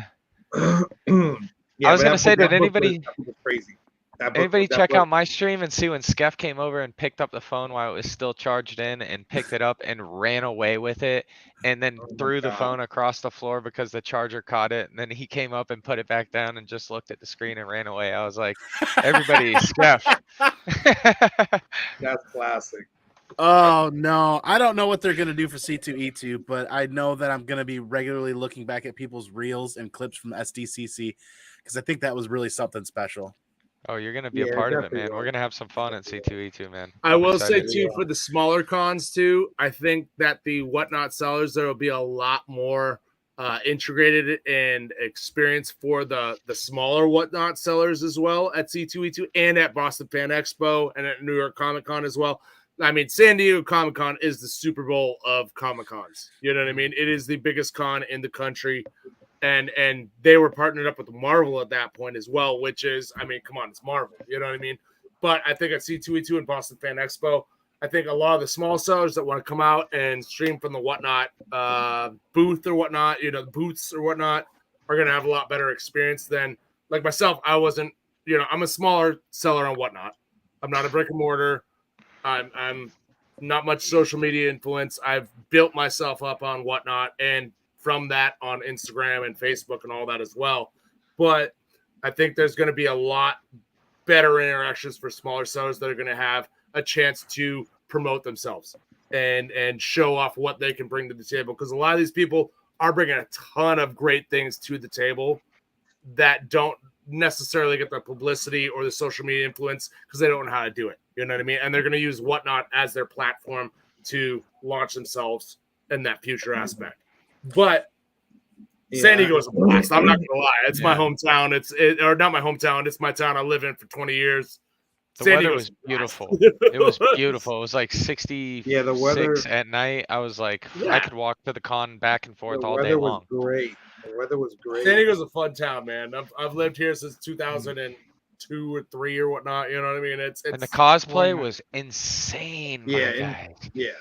I saw a whole line of Halo guys. If you haven't seen that on Instagram, the whole line of the Halo crew, and then one had like the kitty Halo face. It was just down to the T, just detail on those cosplays at Sdcc is insane. LA definitely has a bigger cosplay presence. Like I was at WonderCon 2, the same thing, and San Diego, same thing. Like I don't think no other state can touch LA. Yeah, exactly.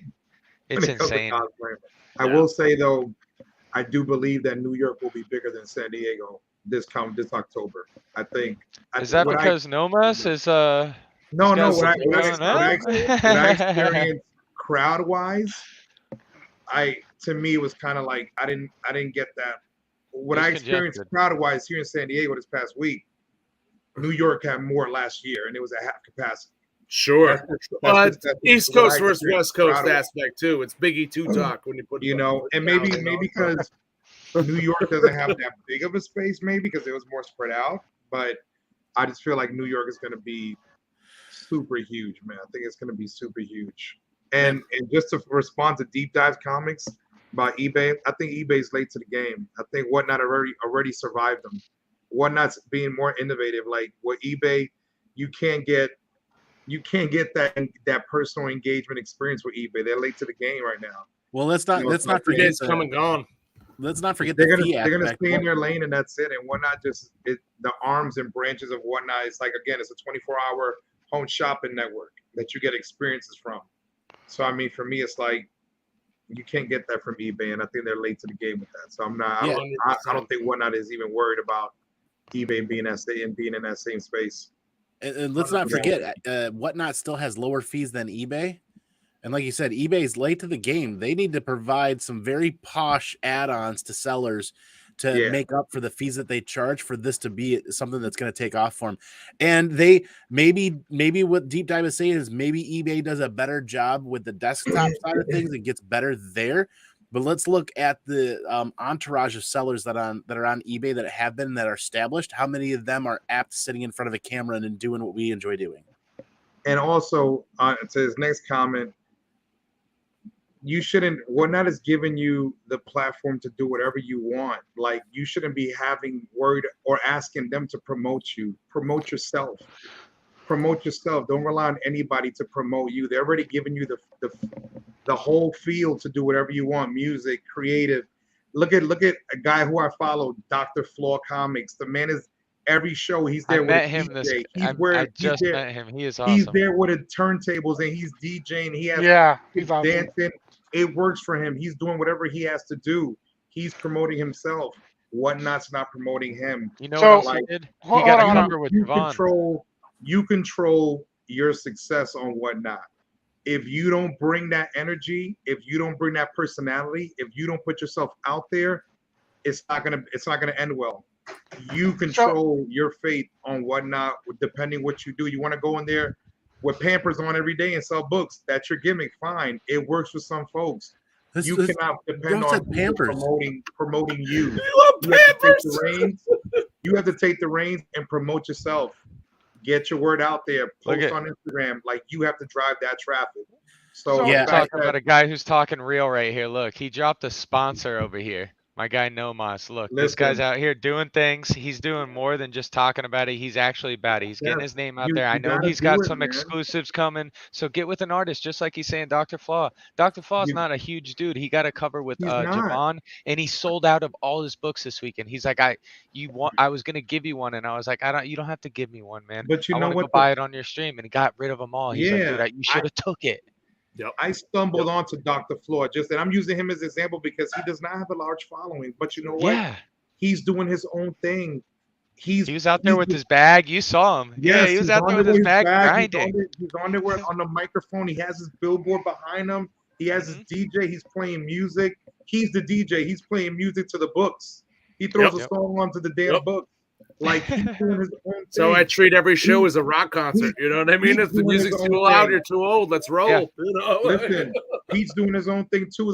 The claim of best offer. That's your thing. Like, you got to reinvent yourself. You got to be creative.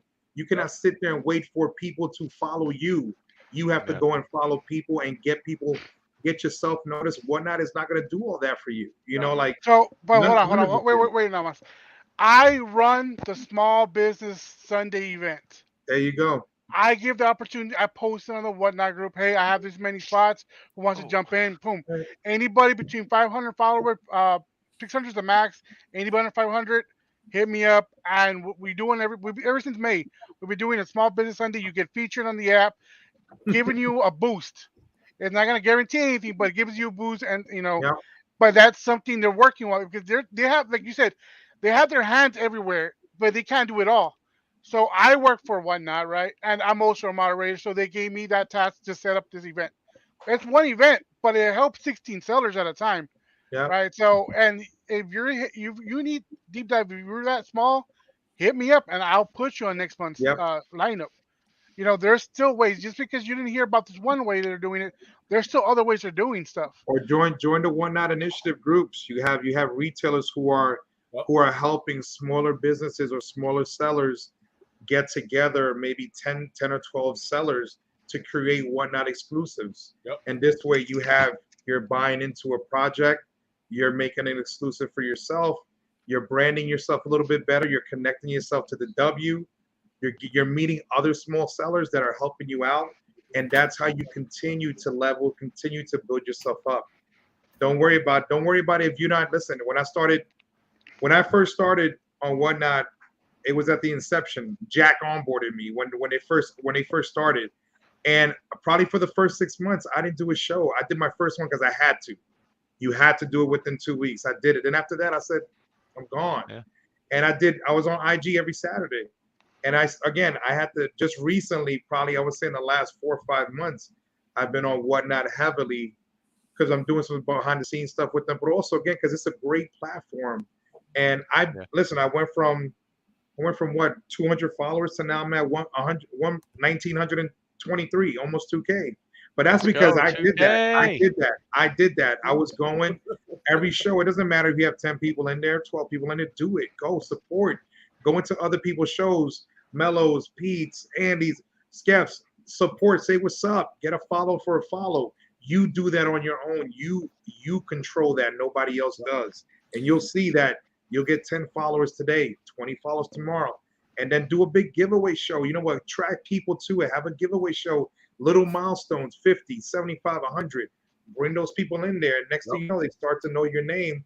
And now you have somewhat of a following. But this community, this platform allows you to connect with the community. It allows you to make these connections and build these relationships with beautiful people like we have on this panel, on this show. And that's what I've done. I've met amazing folks. I met Del through again, we collaborated on Whatnot project with retailers, you know. I'm meeting Pete now through here. You know, I'll connect with Pete afterwards. That's the book that we did. We did the closet. Yeah. You know, my grandpa played chess all the time. Some other things. I mean, like, this is just, there's no excuse. When I tell people, like, listen, when you could, what better job is it? You could sit down in your living room for an hour and make a couple $100, make a couple $1,000. Like, there's no better gig in the world for that. Well, so I mean, the fact that, you know what, I know I'm hustling, I don't expect the handout when I see it promote. Yeah, deep dive. You know what? Let's do something together, man. I don't mind jumping in and co-hosting with you, brother. Like, this community is here to uplift everybody, my brother. You know what? And listen, we'll work at it. Hit me up, DM me, whatever it is. I don't mind supporting you and helping you get to where you want to. And hit up Del too, because that's what small businesses are. That's what me up too. That's what it is, man. Hit me up, hit everybody up and make that connection. Yeah. I'll gladly support. I'll be one of the first to say this, that I still think the app is heavily underutilized, only because we as human beings haven't figured out the next evolution. We haven't figured out the next part. And one of the reasons why a lot of people off the bat, when it first started in Chancellor was onboarding us and then got Jack on and onboarded people, is we realized that if I do a promo for a show, it needs to be on TikTok, it needs to be on IG Reels, it needs to be on YouTube, it needs to be on the bumper for Whatnot, and it needs to be on every social media platform. Because if it only pulls 5 people, those 5 people tell 5 and tell other 5. And it's at the end of the day, it's about building the community and being a part of that. This is where this app transcends everything else that we've ever done. It's part IG, it's part YouTube, it's part eBay, and now you can direct message people on there, and we can just continue to build. And the best part about it is that we're all kind of in friendly competition, I'll say.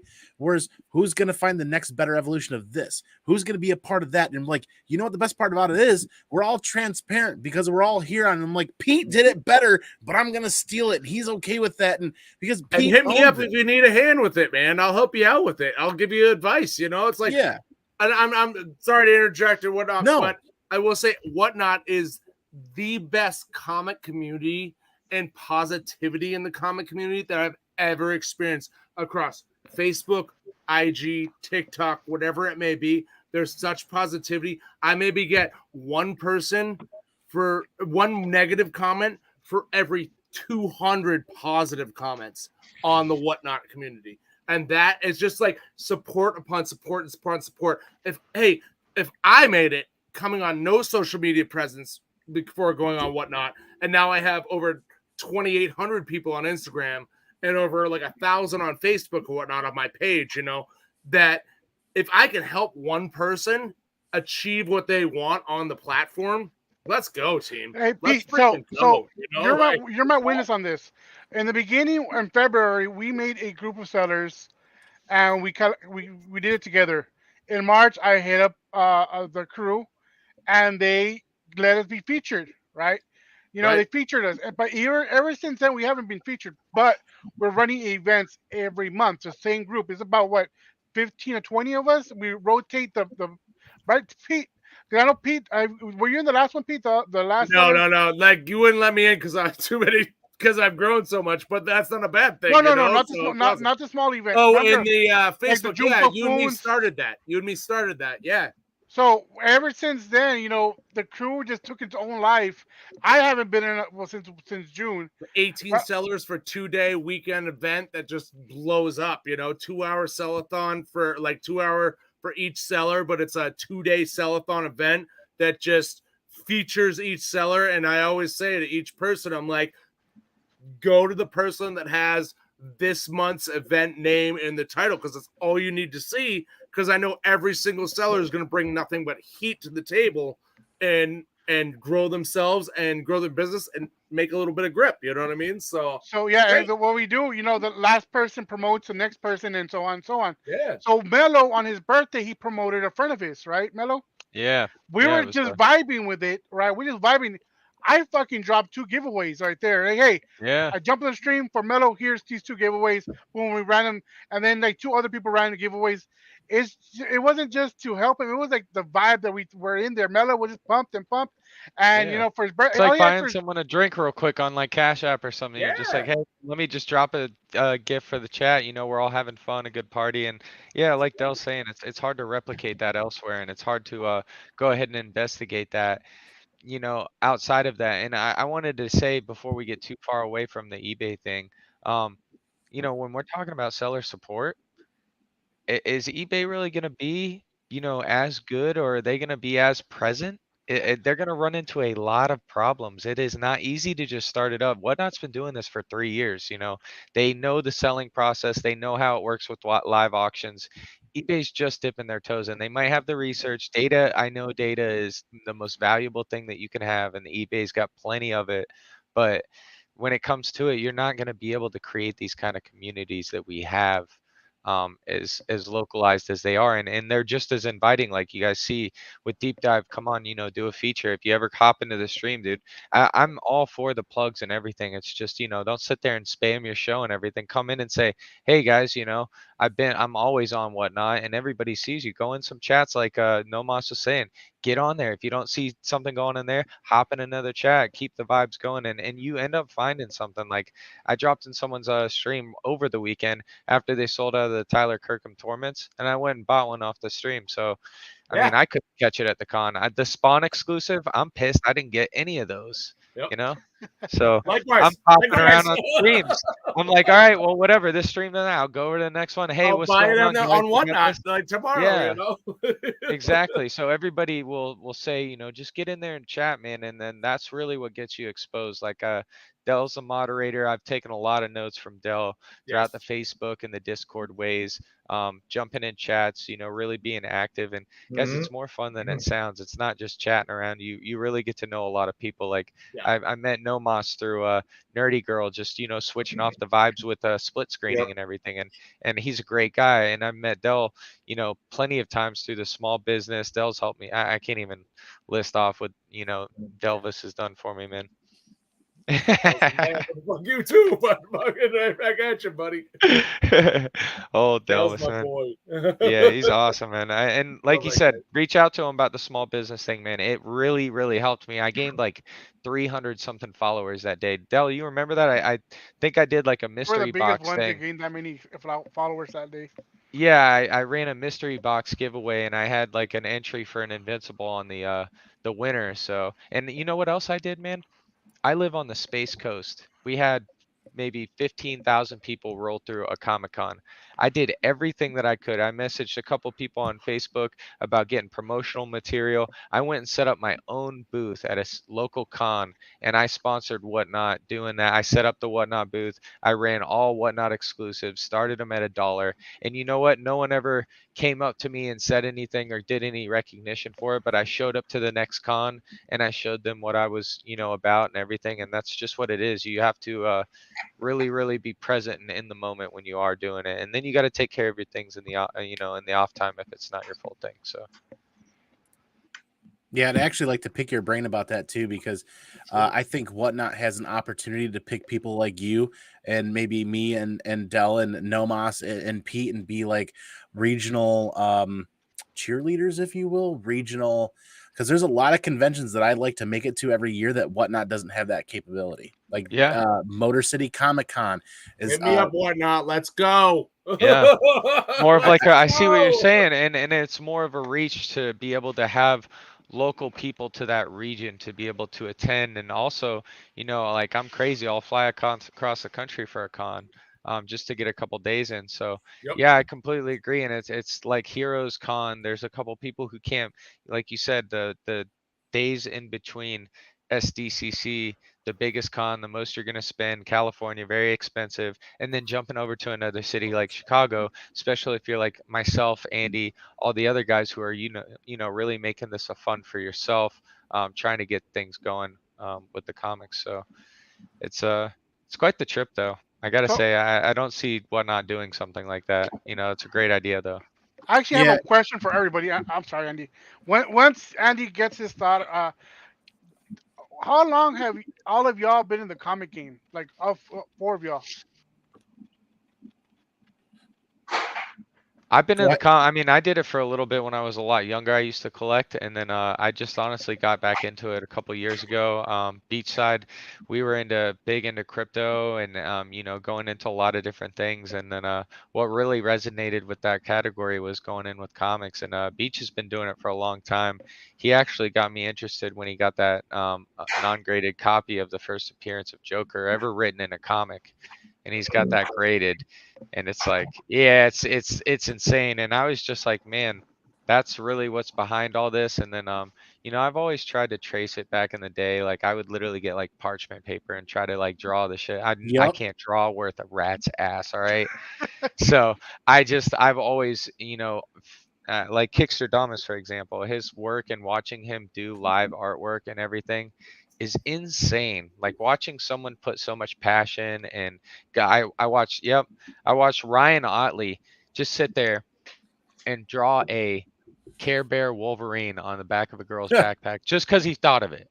And that's just the detail that he had to putting the Wolverine claws right there on the Care Bear with the Care Bear bleeding out some blood here. Nice little mohawk. I was like, okay, that is cool. And just to have that kind of creative talent in the blink of an eye. And he said that he's never done that before. So it was cool he just was like for this girl. So that's where I come in with it is I'm more like, I was big lore based in the beginning when I was, a lot younger, but I've kind of created myself over towards like, we have to look out with the variants and everything as well being keys, but you can't be too selective with a lot of the copies you get. Like with some of those indie variants, deep dive, this might be something you might want to listen to, is a lot of the variants that you do can only be number ones. You don't just get to do number twos, number threes, and all that stuff like that. A lot of indie books and stuff like that. And then, just jumping into something that's Marvel, people pay a lot of money. I've heard people pay close to $60,000 for a Marvel publish and things like that. So you got to think, you got to take the initiative, you got to put the money forward,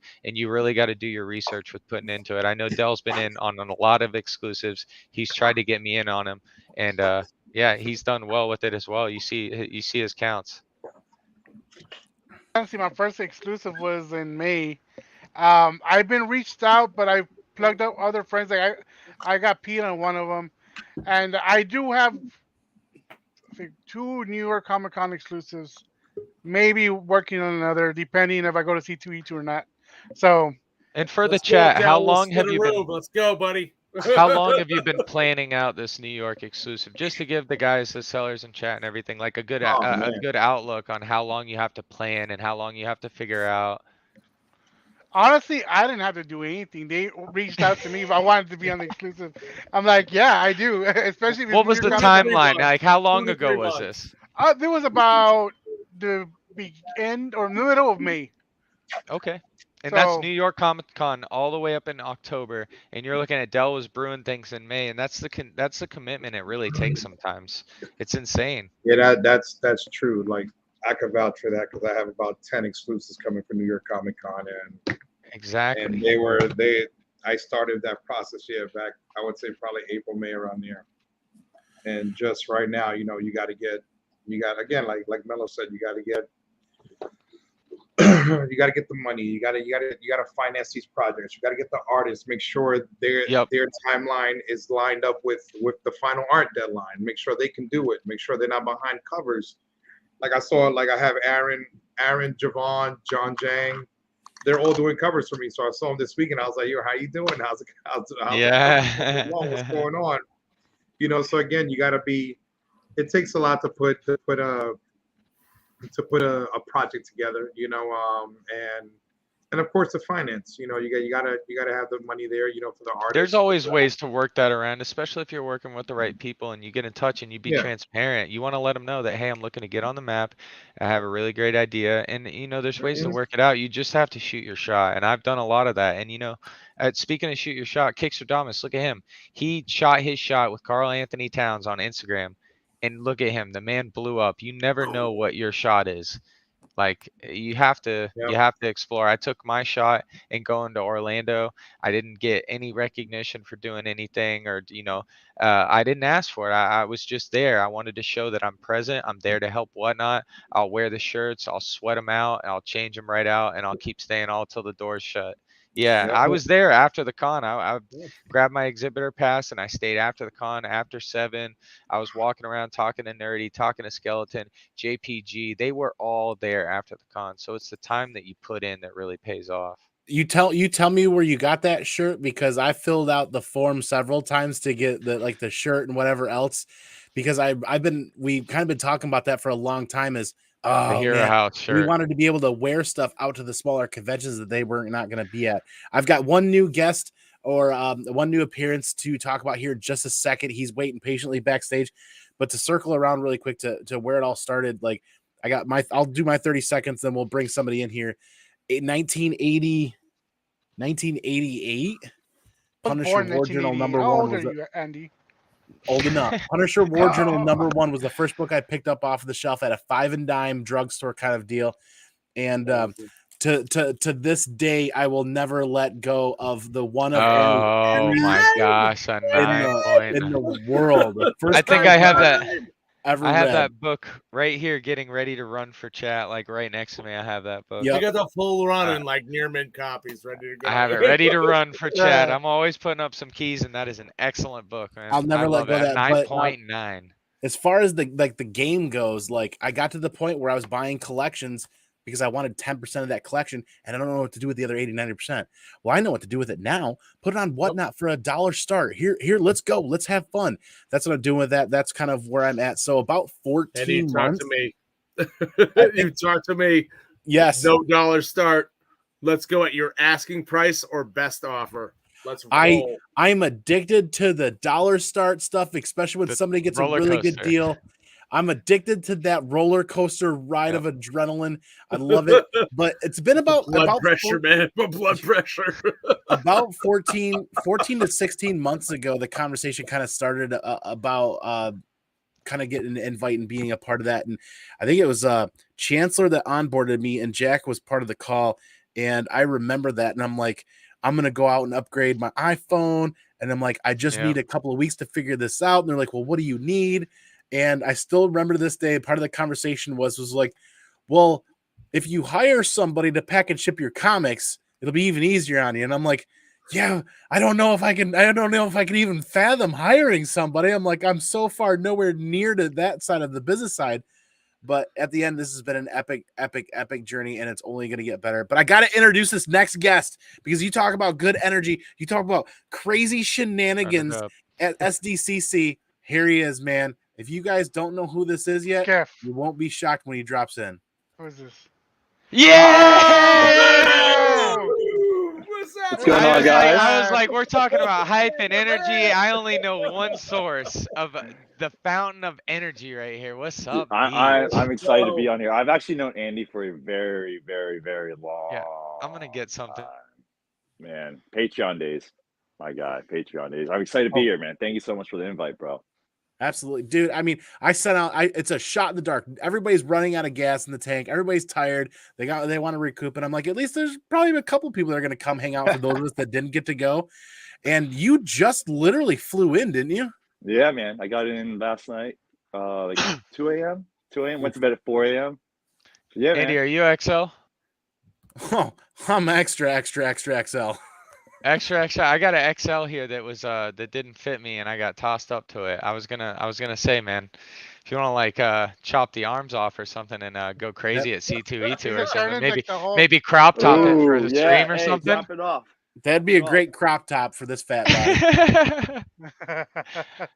Dude, Hey, Anthony, yeah, I thank you so much for popping in here for this hangout for a little bit, dude. The anything for streams you guys. that you guys were running were absolutely lit, and that is why Whatnot will continue to be absolute fire going forward for all of the major conventions, because I didn't have the money to splurge on some of the books, but I at least got to hang out and be a part of it and live vicariously through you guys. Yeah. And dude, circling back to the very beginning of the show, now that you're here, what was probably like your one biggest takeaway from the convention, the most important thing that you're going to hold near and dear to your heart? Oh man, getting Bill Sienkiewicz to sign this Batman. Dude, he's actually probably my favorite artist, man. And Davis Ryder and I were just walking by, and his booth is bright white, like it's hard to miss. Fine. And the legend just sitting there, the legend Bill sitting there. And Davis and I were kind of in awe. We're like, dude, we have to, I don't care how much it is, but I have to get signatures from this guy. And let me show you guys. I'll be right back. Let me show you guys. Oh man, I knew it. I was gonna ask for it, and it's coming. I love it. It's coming. So at the Hero House, we were given backpacks, the Jim Lee's, and I got my guy Bill to sign this. They did the Jim Lee exclusive backpack. I got those as well. It's legit. Best backpack I ever asked for. Pete, you got a Whatnot branded one? No, I don't got a Whatnot branded one, but I got the Jim Lee exclusive backpack, for comic books and whatnot. Best backpack you could ever bring to a con. It's amazing. It's amazing. Man. Got Ryan Alvey and Scotty on as well. I got each gave me the idea of getting it. I got a. Let me drop that blur there so you guys. Dude, can I see hate the this house right now. Whatnot exclusive one. I'm on it. I'm black on black, it's bro. happening. Black on black. Beach, you recognize that one, Beach? I had to. Oh, nice. Yeah, get your. Yeah, that's Maria right there. Wolf. You got Rose Betch too, and Ryan. I had to. Honestly, Rose, she wrote the heart. I know she does it on everyone, but she looked at me when she wrote it, guys. I'm just saying. Hey. She looked at me when she wrote it, all right? That's so funny you all have those, because I actually got mine signed by Jim Lee, but I didn't get it signed at the con. I got it signed at an Italian restaurant outside the con on Saturday with my girlfriend. Hey, it counts. It counts. I met him at a restaurant. It was amazing. Yeah, hey, you remember that signature? Oh, dude, for sure. I don't even have. I've been selling on Whatnot for almost a year and a half, and I don't even have a Whatnot branded pack or a hat. I'm so jealous. Who's got the peanut butter? Because I'm nothing but jelly right now. I want to get you. What? You don't have nothing Whatnot over there, Andy? We got something over here. I'll get you. I want to send. I'll bring you a hat. I'll bring you a hat to C2E2. I gotta hit up. I gotta hit up Pete for one of those bags. I gotta get you a Woody or something then, dude. You don't have a Woody? No. Okay, What? yeah. It's a Andy. buddy, sir. It's a You all buddy. right? If you throw on the crop top, Woody. I'll give you the Woody. Okay. Yeah. It's Yeah. okay because the beard will be long enough to cover everything else under the There crop we top. go. Yes. I love it. Yeah, man. man. Like seriously, in the I would very love early, to. in the very early days, we said, "Hey, swag. We want to be able to give stuff away when we send our packages out." So, like big batches of stickers. Every time I was sending a package out, there was Whatnot stickers going out. That was really cool, and that was C2E2 last year. And look at where it's gone now with Whatnot branded bags and hats. And I'm like, Yeah. just somebody's carrying around a big ass jar of peanut butter because I'm nothing but jelly right now, and we could make a sandwich because I feel That- you, that Andy. I'm jealous too. that is As dope. all you can see in Dell's camera is his culinary comics Whatnot hat. And he's like, I'm jealous. I'm jealous too, Hey, guys. hold I'm jealous. on.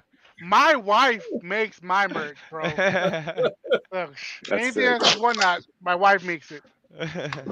That's dope. That's dope. Glad your wife does, because I pay up the buttload for mine. That Tumblr thing that you have is pretty cool, man. I like that.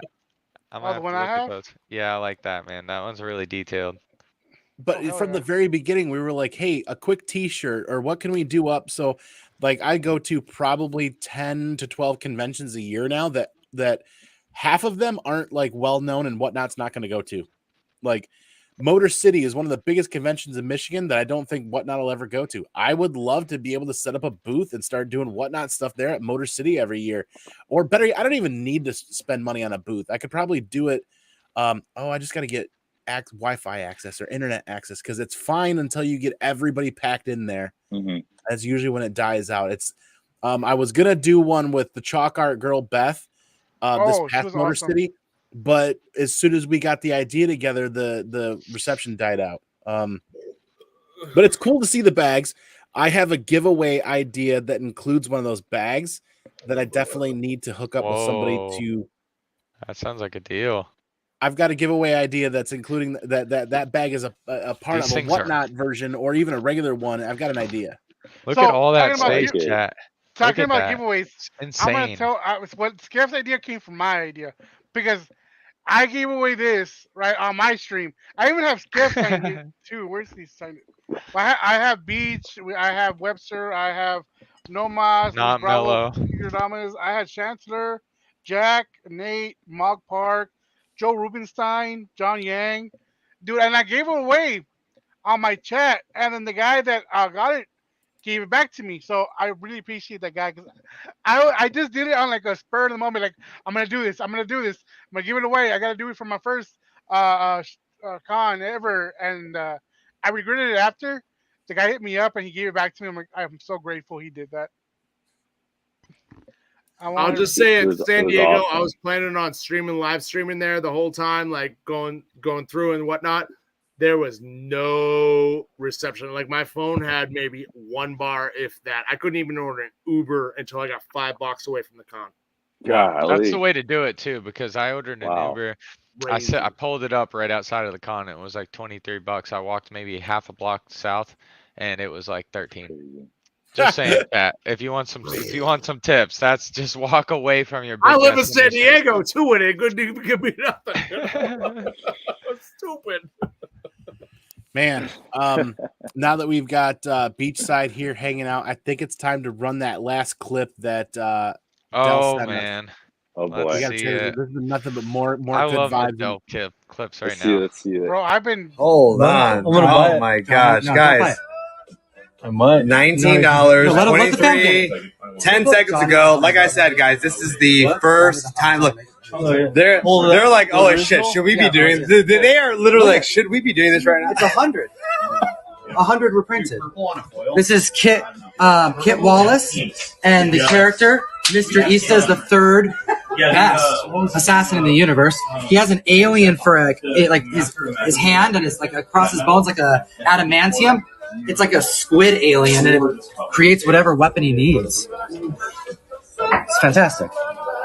Boom, look at What this. the fuck is going Oh on? my god! I don't know what he's doing. He's We're at $100. There we go. 2 seconds to go, guys. $100. 105. This is cheap. What? We're at No. 105. 100. 110.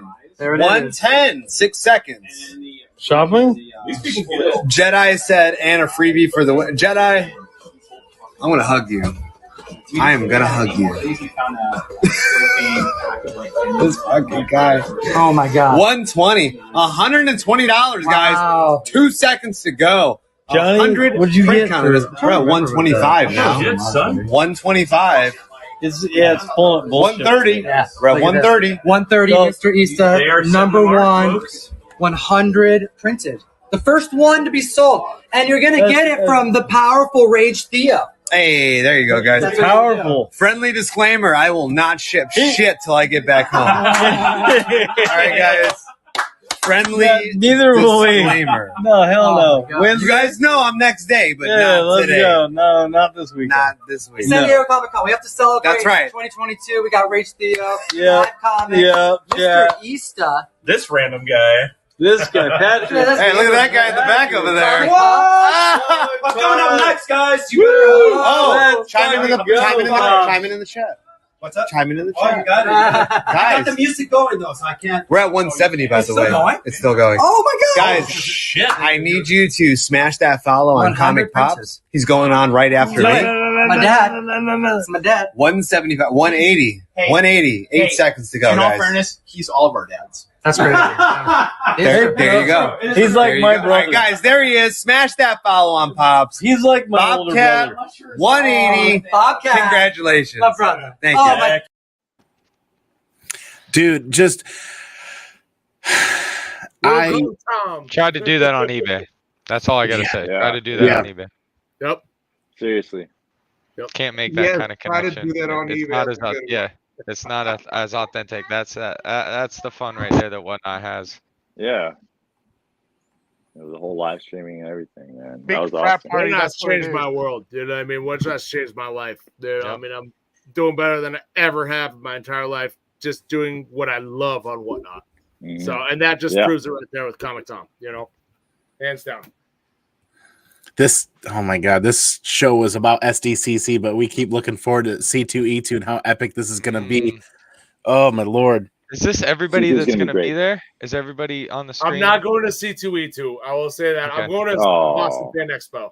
I'm Oh, still yeah, you working said on you it were right there. now. If this is a great week on Whatnot, which I'm hoping it will be, like it was Okay. the last week and the week before, I'll be at C2E2. But You heard it. Get to the One thing at a underdog, guys. time. Get a bookmark Yeah. on that. Underdog. Anthony? Go. We want him there. I'm appreciate there, you. bro. I'm there. Appreciate you. That's right, you Yeah, said I'm that. already You there. said that you're coming. Appreciate bro. you. Yeah, so Beach and I have a long running history of almost 4+ years hanging out with Yeah. Supplements Comics, and back in the early day with a hot cold show on YouTube, and Oh, yeah. way back when Brian and Jack first started hanging out on YouTube, and we were a part of that. So I am so looking forward to this C2E2. It's gonna be great, man. I'm gonna Dude, try Adam's to find gonna a be way there to make too? I'm gonna try to find a way to make New York work, but Baltimore Comic Con and New York are the same thing, like a week difference. Oh wow. But go ahead, Beach. What'd you say? Adam's gonna be there too. The whole Patreon Yes. squad, bro. And Jack. Jack is gonna be there as well. Yeah. Yep. I don't know if Yeah. Chancellor's gonna. Well, Chancellor Chancellor he's- won't be there. he's not gonna be at C2E2. No, he's gonna take a little break. He said he's got to spend a week off with the wife. Did he Gotta really? do- Okay, I get that. I get that. There's I no lot of- understand, man. I had to tell my wife, but she checked my Instagram DM. She heard the hype that was behind it. She's probably gonna check out this YouTube show at the end of the week, and she's really gonna see that, it's infectious in her life too. She's like, well, I want to get on Whatnot. And I'm like, well, she's like, I like vintage stuff and I could do Yeah. this and that. Cause I know Adam's wife does vintage and thrift is her name. So I was like, my wife has all that kind of taste. So and that's the best part about it is those communities, you can reach out to one another, network through one another. Even if you're unrelated to the subject of it, it's still nice to have that connection. And that's something, once again, you won't get on eBay. You will never hear a comic seller talking to a vintage and thrift, or even the husband and wife. They'll be like, that'll ruin my eBay image or something like that. No, Yeah. on Whatnot, it's a positive look because you both are providing, grinding for the community, Yep. present. And that's what, Totally. yeah, not to just destroy eBay, but I just don't see any potential with the seller support and everything like that. I'm big on the Whatnot thing lately. Yeah, I and agree. that was, yeah. eBay Live ain't gonna ever be the community that Whatnot is. You know what I mean? Ever.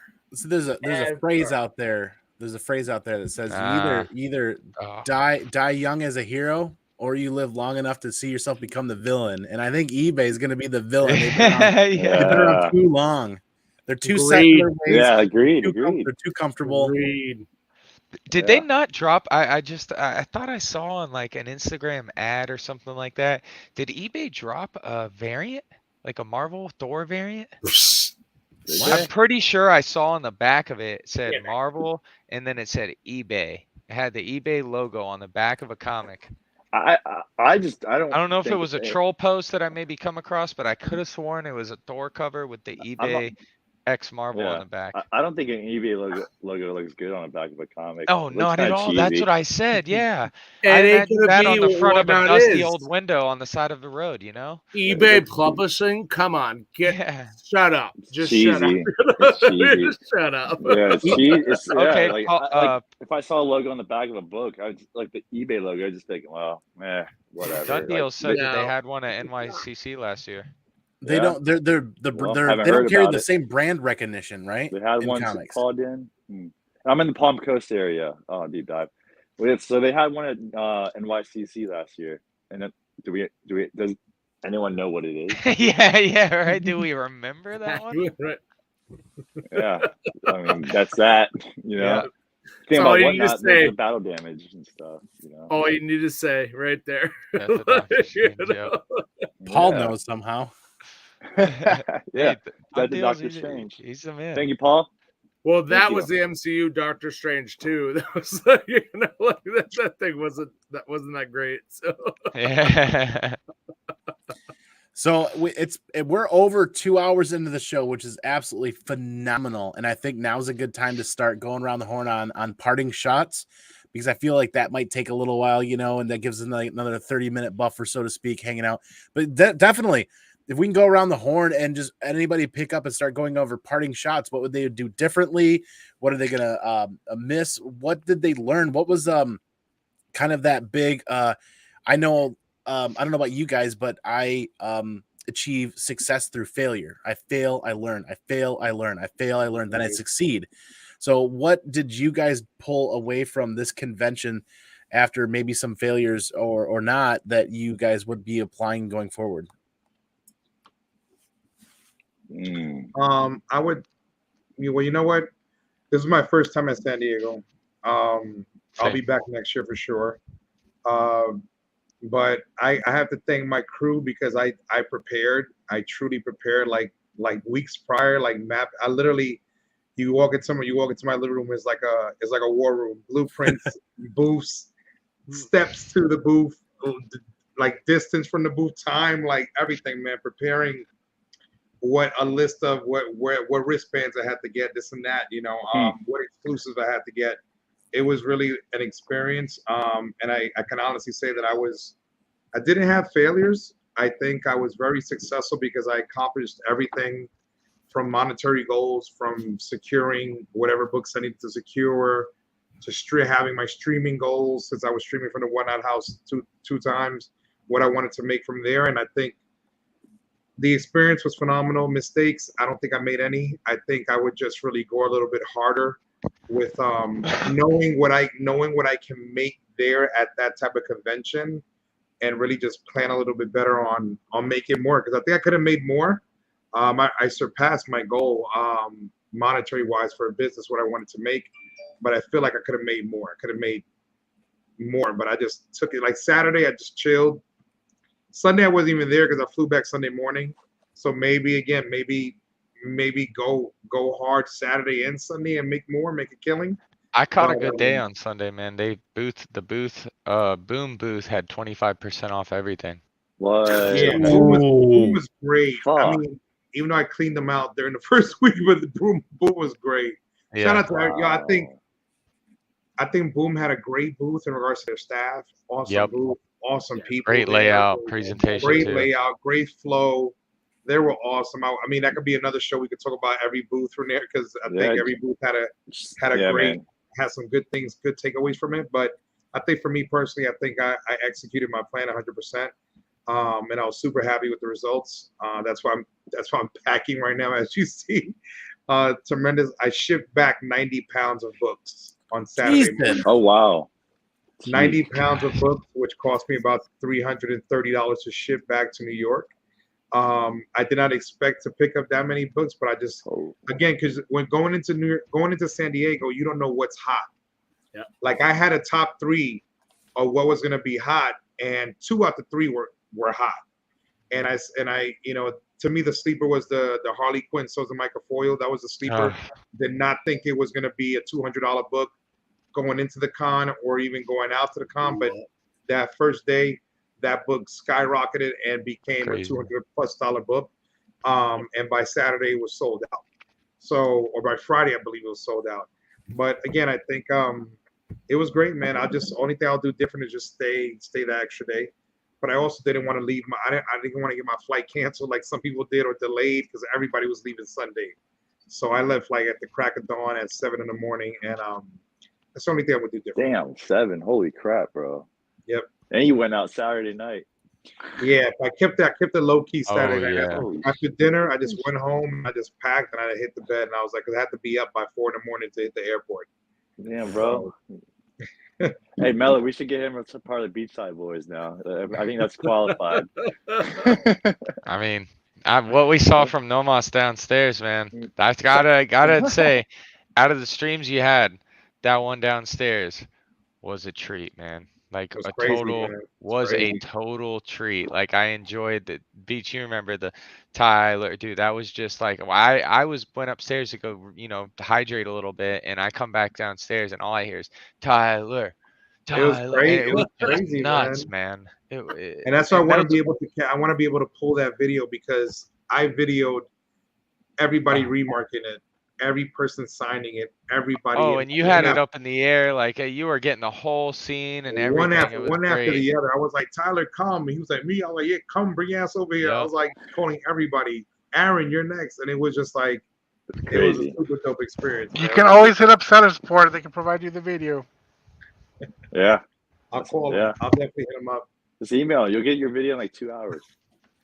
Yeah. I'll hit him up. That one into the Whatnot Hall of Fame there. Yeah, man, for sure. For real. For sure. That party variant's sweet, guys. It's beautiful. Get your hands on it if you can. Yeah. Yeah, for sure, man. Deep dive. I totally appreciate you, dude. I mean, your questions and you know, your views have definitely helped you know, help us break down Whatnot for a lot of people who might not know about it. So definitely appreciate you being here, man. Yeah, for me, for someone who wasn't at Whatnot House, I'll go next to Whatnot. But I'll say next year, look out Whatnot. I am a small seller, but I plan on just keep doing what I'm doing and blowing up. And hopefully my numbers speak for anything that I could ever say. I'm going to be dropping a bomb, hopefully, at Boston Fan Expo. We'll see how I do it at C2E2, or if I make it there, you know, if I have a great week, great couple weeks or whatever. Look out, world. Underdog Comics. We're late to the game, but we're not out. You know what I mean? Like, don't count us out. But you know what I mean? Like with San Diego, all I can say, and I know Andy, you've said this before, is hydrate. Take a break when you need to. And you know what I mean? Like, I have a back injury, so I like rocked all of San Diego Comic-Con with a back injury. Thank goodness for pain medication. But like, you know what I mean? Like, somebody watched my content. Oh my god! Of course I did, man. If I'm gonna come on here, I'm gonna do my research, do my homework. As I do with every sale I do on Whatnot. I do research and homework on every. Nardwar over here, man. You know, was that? I said it's Nardwar over here, man. That's good. But I'll just say, keep an eye out for me, Whatnot. I'm gonna bring a lot to the table within the next year, and yeah, man, I'm gonna be heard. So, but anyway, with San Diego Comic-Con, make sure with any con you do, make sure you hydrate, make sure you take a rest, and make sure you enjoy yourself because that's what it's about. But definitely plan. And bring something to the table that no one else is going to do, because that's what's going to set you apart. You know, hey, I'm an outsider. I always have been, but hey, I'm fine with being an outsider. But you know what? I'm going to market that outsider aspect. So That's me. That's me. I'm out. If I had to say anything, I'm gonna take back on Andy's advice. I will never go to a con again without a sketchbook.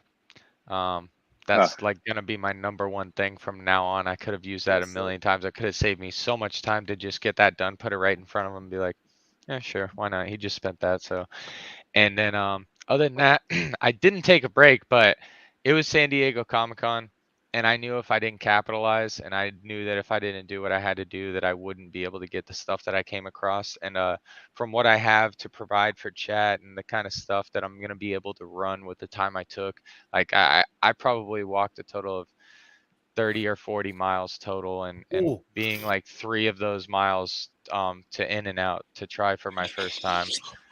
Which was totally worth it, boys. 100% worth. I'm a Florida man, okay, guys. I had to go get my California in and out. I was like, what do I do, guys? They're like animal style. I mean, you tell me all these options, man. I started going crazy. Did you do a double or a triple, baby? I didn't know Can about we the mute secret Mel menu, already? guys. That's bullshit. I haven't had an in and out in 20 years, man. Oh, it was so great, good. man, and it was worth the walk and everything. And yeah, all in all, just do your research, stay up on your your socials, and see what everybody's looking for when you're in the con, because you have limited time. You think you're gonna be like, oh, I'm gonna hit all these spots and everything, but mark your path, just like Nomas said. He's got the blueprints, the soda cans, the hair conditioner all over the place, so he can look good to get out there and do his thing, man. Hey, I gotta admit, those locks, dude. Nomas got the locks, man. I feel like we're gonna have the same exact answer, Taylor. Was that? Yeah, we did that. Davis was a monster. You and Davis found him. So like for us, we travel in like groups, like me, Webster, and Mello, every single con. So we're able to kind of like spread out. Here's cash. I'll sell you. Do this. Do that. Do that.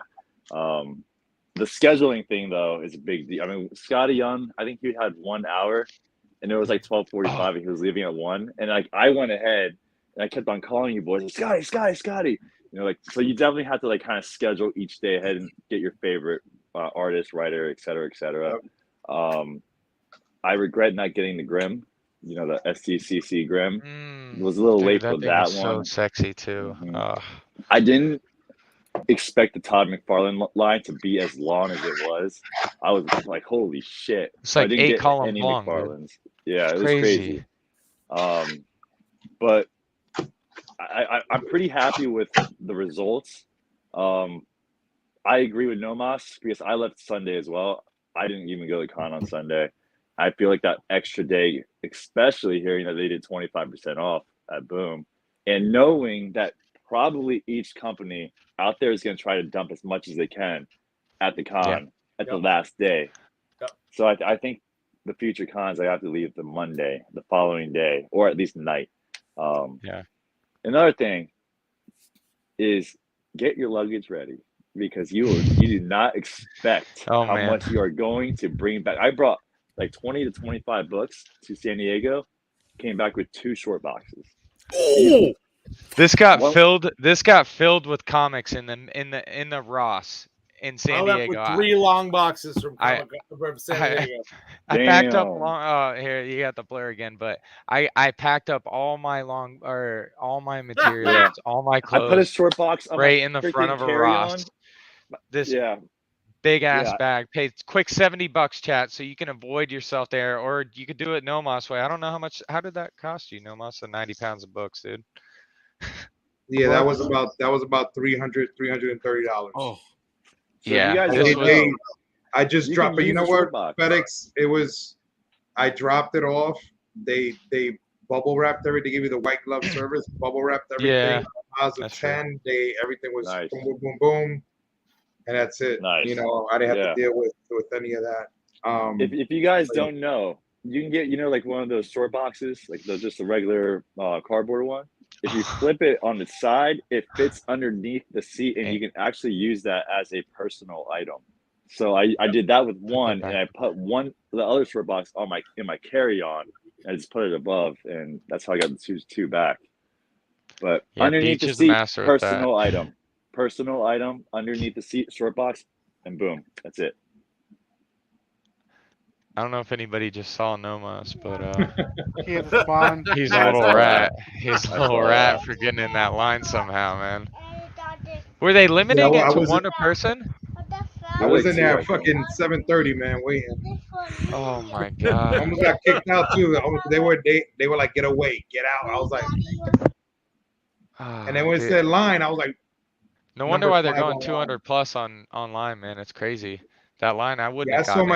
I saw my first one for 710 on Whatnot. I saw that. That was one of the initial first ones, but I would have probably, if I was the big into the spot, and that was signed. Yours is signed, no? Yeah, I had 2 red signatures, 2 blues, and 1 green. Oh, Holy nice. snapples. The signature god over here, dude. He dropped Wow. like 19, 20 signatures and 2 books on one weekend. That's crazy. That's incredible, man. Nice. Hey. Nice, bro. Nice, bro. Hey. Yo, deep dive, hit me up. I'm in San Diego. Let's go. Oh, nice. There you go, deep dive. No Hit Moss, me up, Metal, man. Pete, Hit each. me up, man. Pretty much everybody that's been there has been able to speak to what they might take away from that or what they might change. Del, man, you're going to be at C2E2, right? Working on that right now. All right. What does Either it way, take, next Monday here, same spot. It's going to be the same idea. I send out the link to everybody that I know is going to go to C2E2 or is going to try. Whoever can show up is going to show up, and we're going to try to do the same kind of thing. I'm really looking forward to that. C2E2 has really become near and dear to my heart. The CEO of the Comic Dojo down here, she's going to be cosplaying. She's been getting into the cosplaying side of things, and she's going to be doing that at C2E2. So I'm on my own for all day Saturday at the Whatnot booth.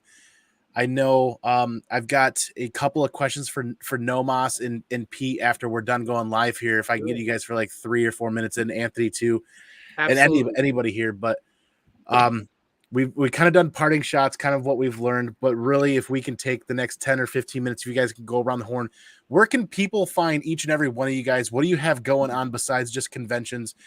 I know Come On Mama and Zuni have been working really hard dropping links in the chat for people to follow everybody on social media, but let's take that time now to plug each and every one of you guys and what do you have going on.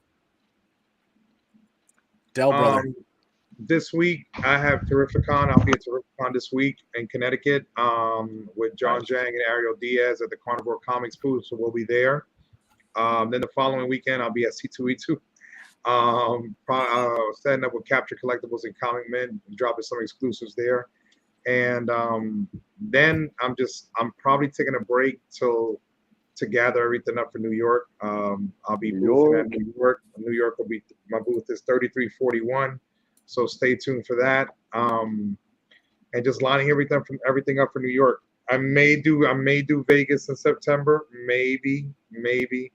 But just really, definitely these next 2 weeks will be a con, and then just getting everything ready for New York. But you can find me on Nomad's Comics right there. My handle is right there. Follow me at Nomad's Comics, and also at same thing at Whatnot, Nomad's Comics. I'll be streaming from there. I'm having a show tomorrow actually, just to go over selling some San Diego exclusives and some beautiful covers that I have left over for my streams. And other than that, that's where you can find me at. Nice. What a guy. What a guy. Sorry to follow that. So with me, it's Culinary Comics on on Instagram and on Whatnot. The Comic Menu is gonna be my and Metal's new podcast. We'll be doing every Friday when we can, if we're not in cons or whatever. And I'll be selling tumblers and caps, personalized caps for to have your own Whatnot name and all that stuff, so I can make some money for C2E2. I did put in my my professional thing, so hopefully I'll get a some. Let me know if I get accepted or not, and then I gotta get a bus ticket over there because I'll be on my own also and figure out what I'm gonna do. And like I'm just a podcaster. I got into the comics like 2 years ago. I've done the grind. That's what I'm saying. Like every time I see people complaining or saying, I've been grinding with the podcast part, and then doing the comic stuff. and I only have about a K followers on Whatnot, but yet I try getting any other events, but I mostly help others.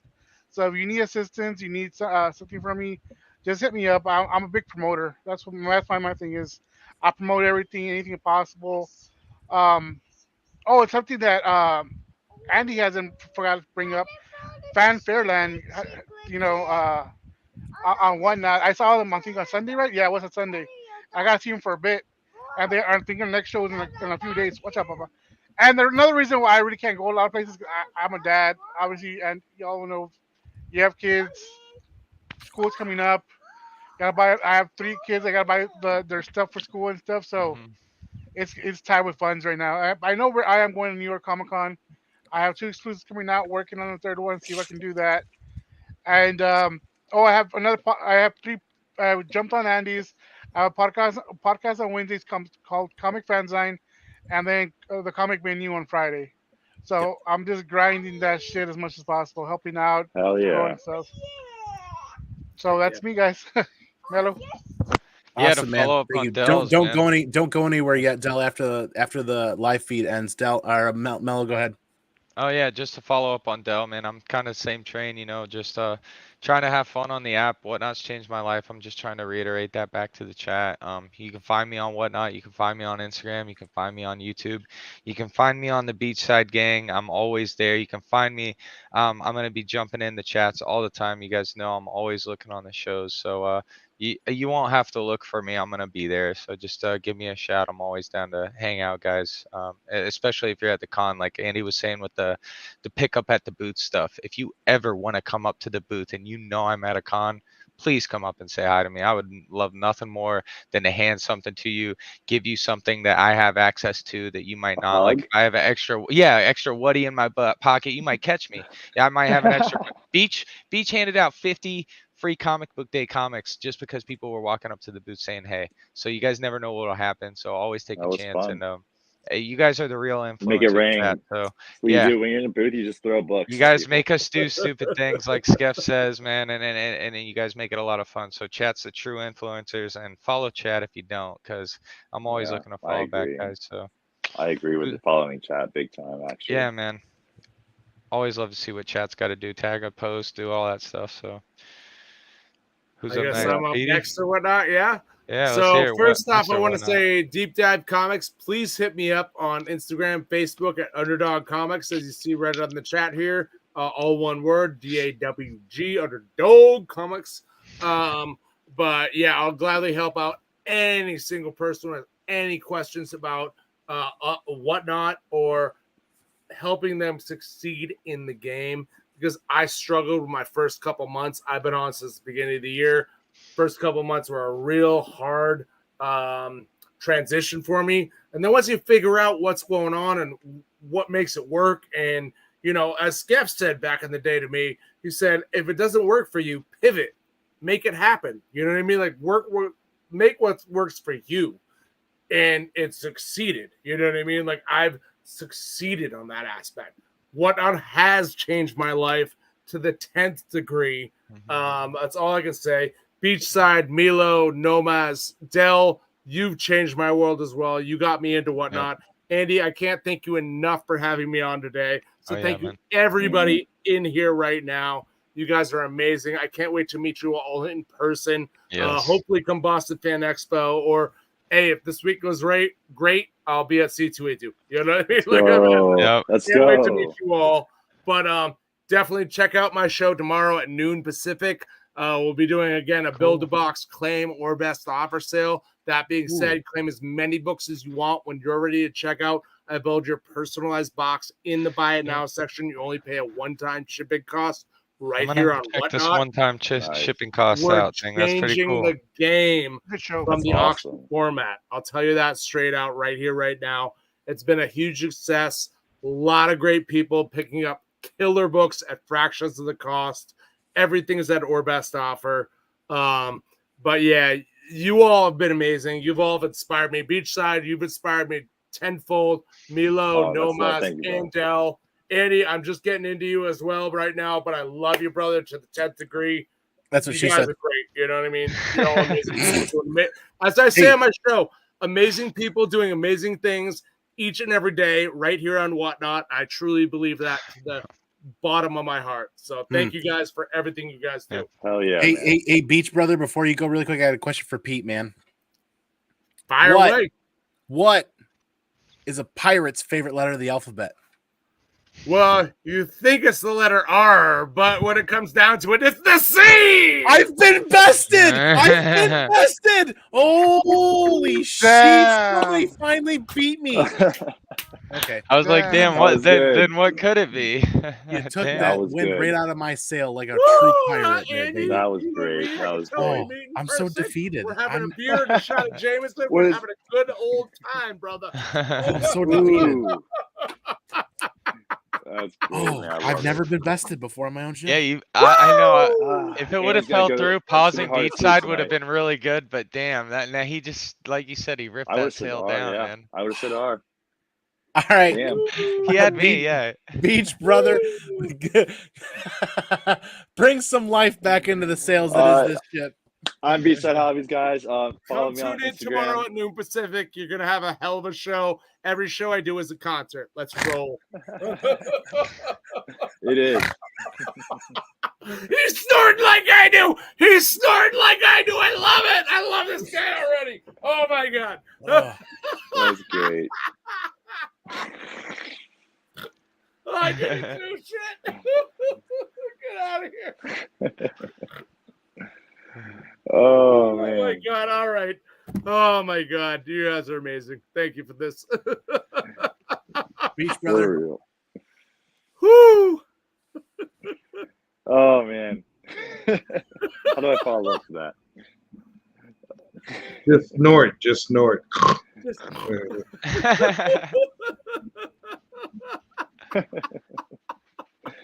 No, anyways. So I'm Beachside Hobbies. Same name on Whatnot and Instagram. We definitely bring the energy. Always doing split shows with Mellow, Webster, Blood. Anyone who wants to come on, Andy, I gotta get you on, my guy. Gotta get you on. Andy was in my yeah. Oh, bro. Andy was in my SDCC show, and man, I love every time I see him. I'm like, damn, let's go, man. Andy's in here. Let's freaking go. It takes me back to when God, what was that freaking book? That in the Patreon days, you had like a bundle of like I think like 5 to 10, and you're like, oh man, what should I do with this? And it was like a spec book, and I told you, yo, just dump it now and make the money. Reaver, yeah, bro. It took me back. It always takes me back to that one moment where I was like, damn, that was like a fucking moment I had with Andy. Sorry for cursing, but man, that was like back when I first met Andy. Actually, that was like one of the first conversations. But yeah, follow me on Instagram. I do new comic book days on Tuesday nights. Brand new books that release the next day, always cover price. Catch me always with the Beat Squad doing split shows, doing some fun reels on Instagram. We gave Matina some cigarettes in Dallas, and he loved us. Started rapping for us afterwards. Donnie Cates with his very first book. Just fun stuff on the IG. You know, we like to have fun. Have a few exclusives coming. Can't say much about, but the We're future is working bright. on one together, aren't we, Beach? Yeah, we are. I know I got like 2 or 3 as well. I hear you, brother. That's great. Love it. Yeah. But hey, C2E2 is the next big thing, right? Oh, that's where man, you'll catch I'm us. so That's where you catch excited. pretty much all of us. Yeah, we'll all there, be crashing the same there place. or in chat, guys. Yep, staying up till 4 a.m. Webster streaming at 2 a.m. And then Webster streaming at 2 a.m. and then waking up at 9 a.m. and streaming again. Yeah, and then Davis Ryder comes out, dude, what the fuck are you doing? I'm trying to sleep. Oh yeah, that was great, man. Oh yeah, dude. You know Webster. What's up, guys? Hey, chat. Good morning. Are you ready? Steel territory, chat. Yeah. Steel territory. Love that guy. I can't thank you guys enough for making that time. There's SDCC literally just ended yesterday evening. There's very little gas in the tank all around in the community after a convention like that. So I appreciate you guys pushing forth and digging deep to hang out for a little bit. Especially not my the dog. bulldog. I swear, it's not my bulldog. Especially the dogs hanging out. Yeah. I want to do a really big appreciation shout out to everybody in the chat tonight that's been and hanging out, and a lot of long-term people, a lot of new people. Hit that subscribe button, join the comic collecting adventure and journey. There's a lot more coming out. I'm really excited for some announcements for C2E2 from the ComicManAndy side of things. This channel will always be my doorway into the community, and what I do at Whatnot will be the glue that keeps me in the community and keeps me doing that thing. You guys can find me at ComicManAndy on everything, literally IG, TikTok, YouTube, Facebook. There is a new ComicManAndy Facebook actual page that is separate from my personal page that I'm working on growing so that we can share all this content over to Facebook for the people that prefer to use the Facebook side of things. But everybody here in the room, don't drop out just yet until after we're done going live. There's a couple of side pieces to go over. But I thank each and every person that's been here tonight. Steve Messenger Art, if you guys don't know him, find him on IG. Amazing art. I hope to see him soon at bigger conventions, because I have a few artists in mind for my own exclusive. Ooh. And that's in the works as well. And I know that there's some options coming out there. But yeah, for those guys that don't know, and for those of you that do know, you guys know how I'm going to do this, right? I'm going to go peace out. I'm going to go pinkies out. I'm going to catch you on the flip side, because next Monday we're doing a C2E2 roster, and we'll be here in the same fashion, same bat time, same bat channel, right? Peace out, y'all. Sure. Peace. Cheers. Pinkies out. As always. Excellent to each other. And party on, dudes.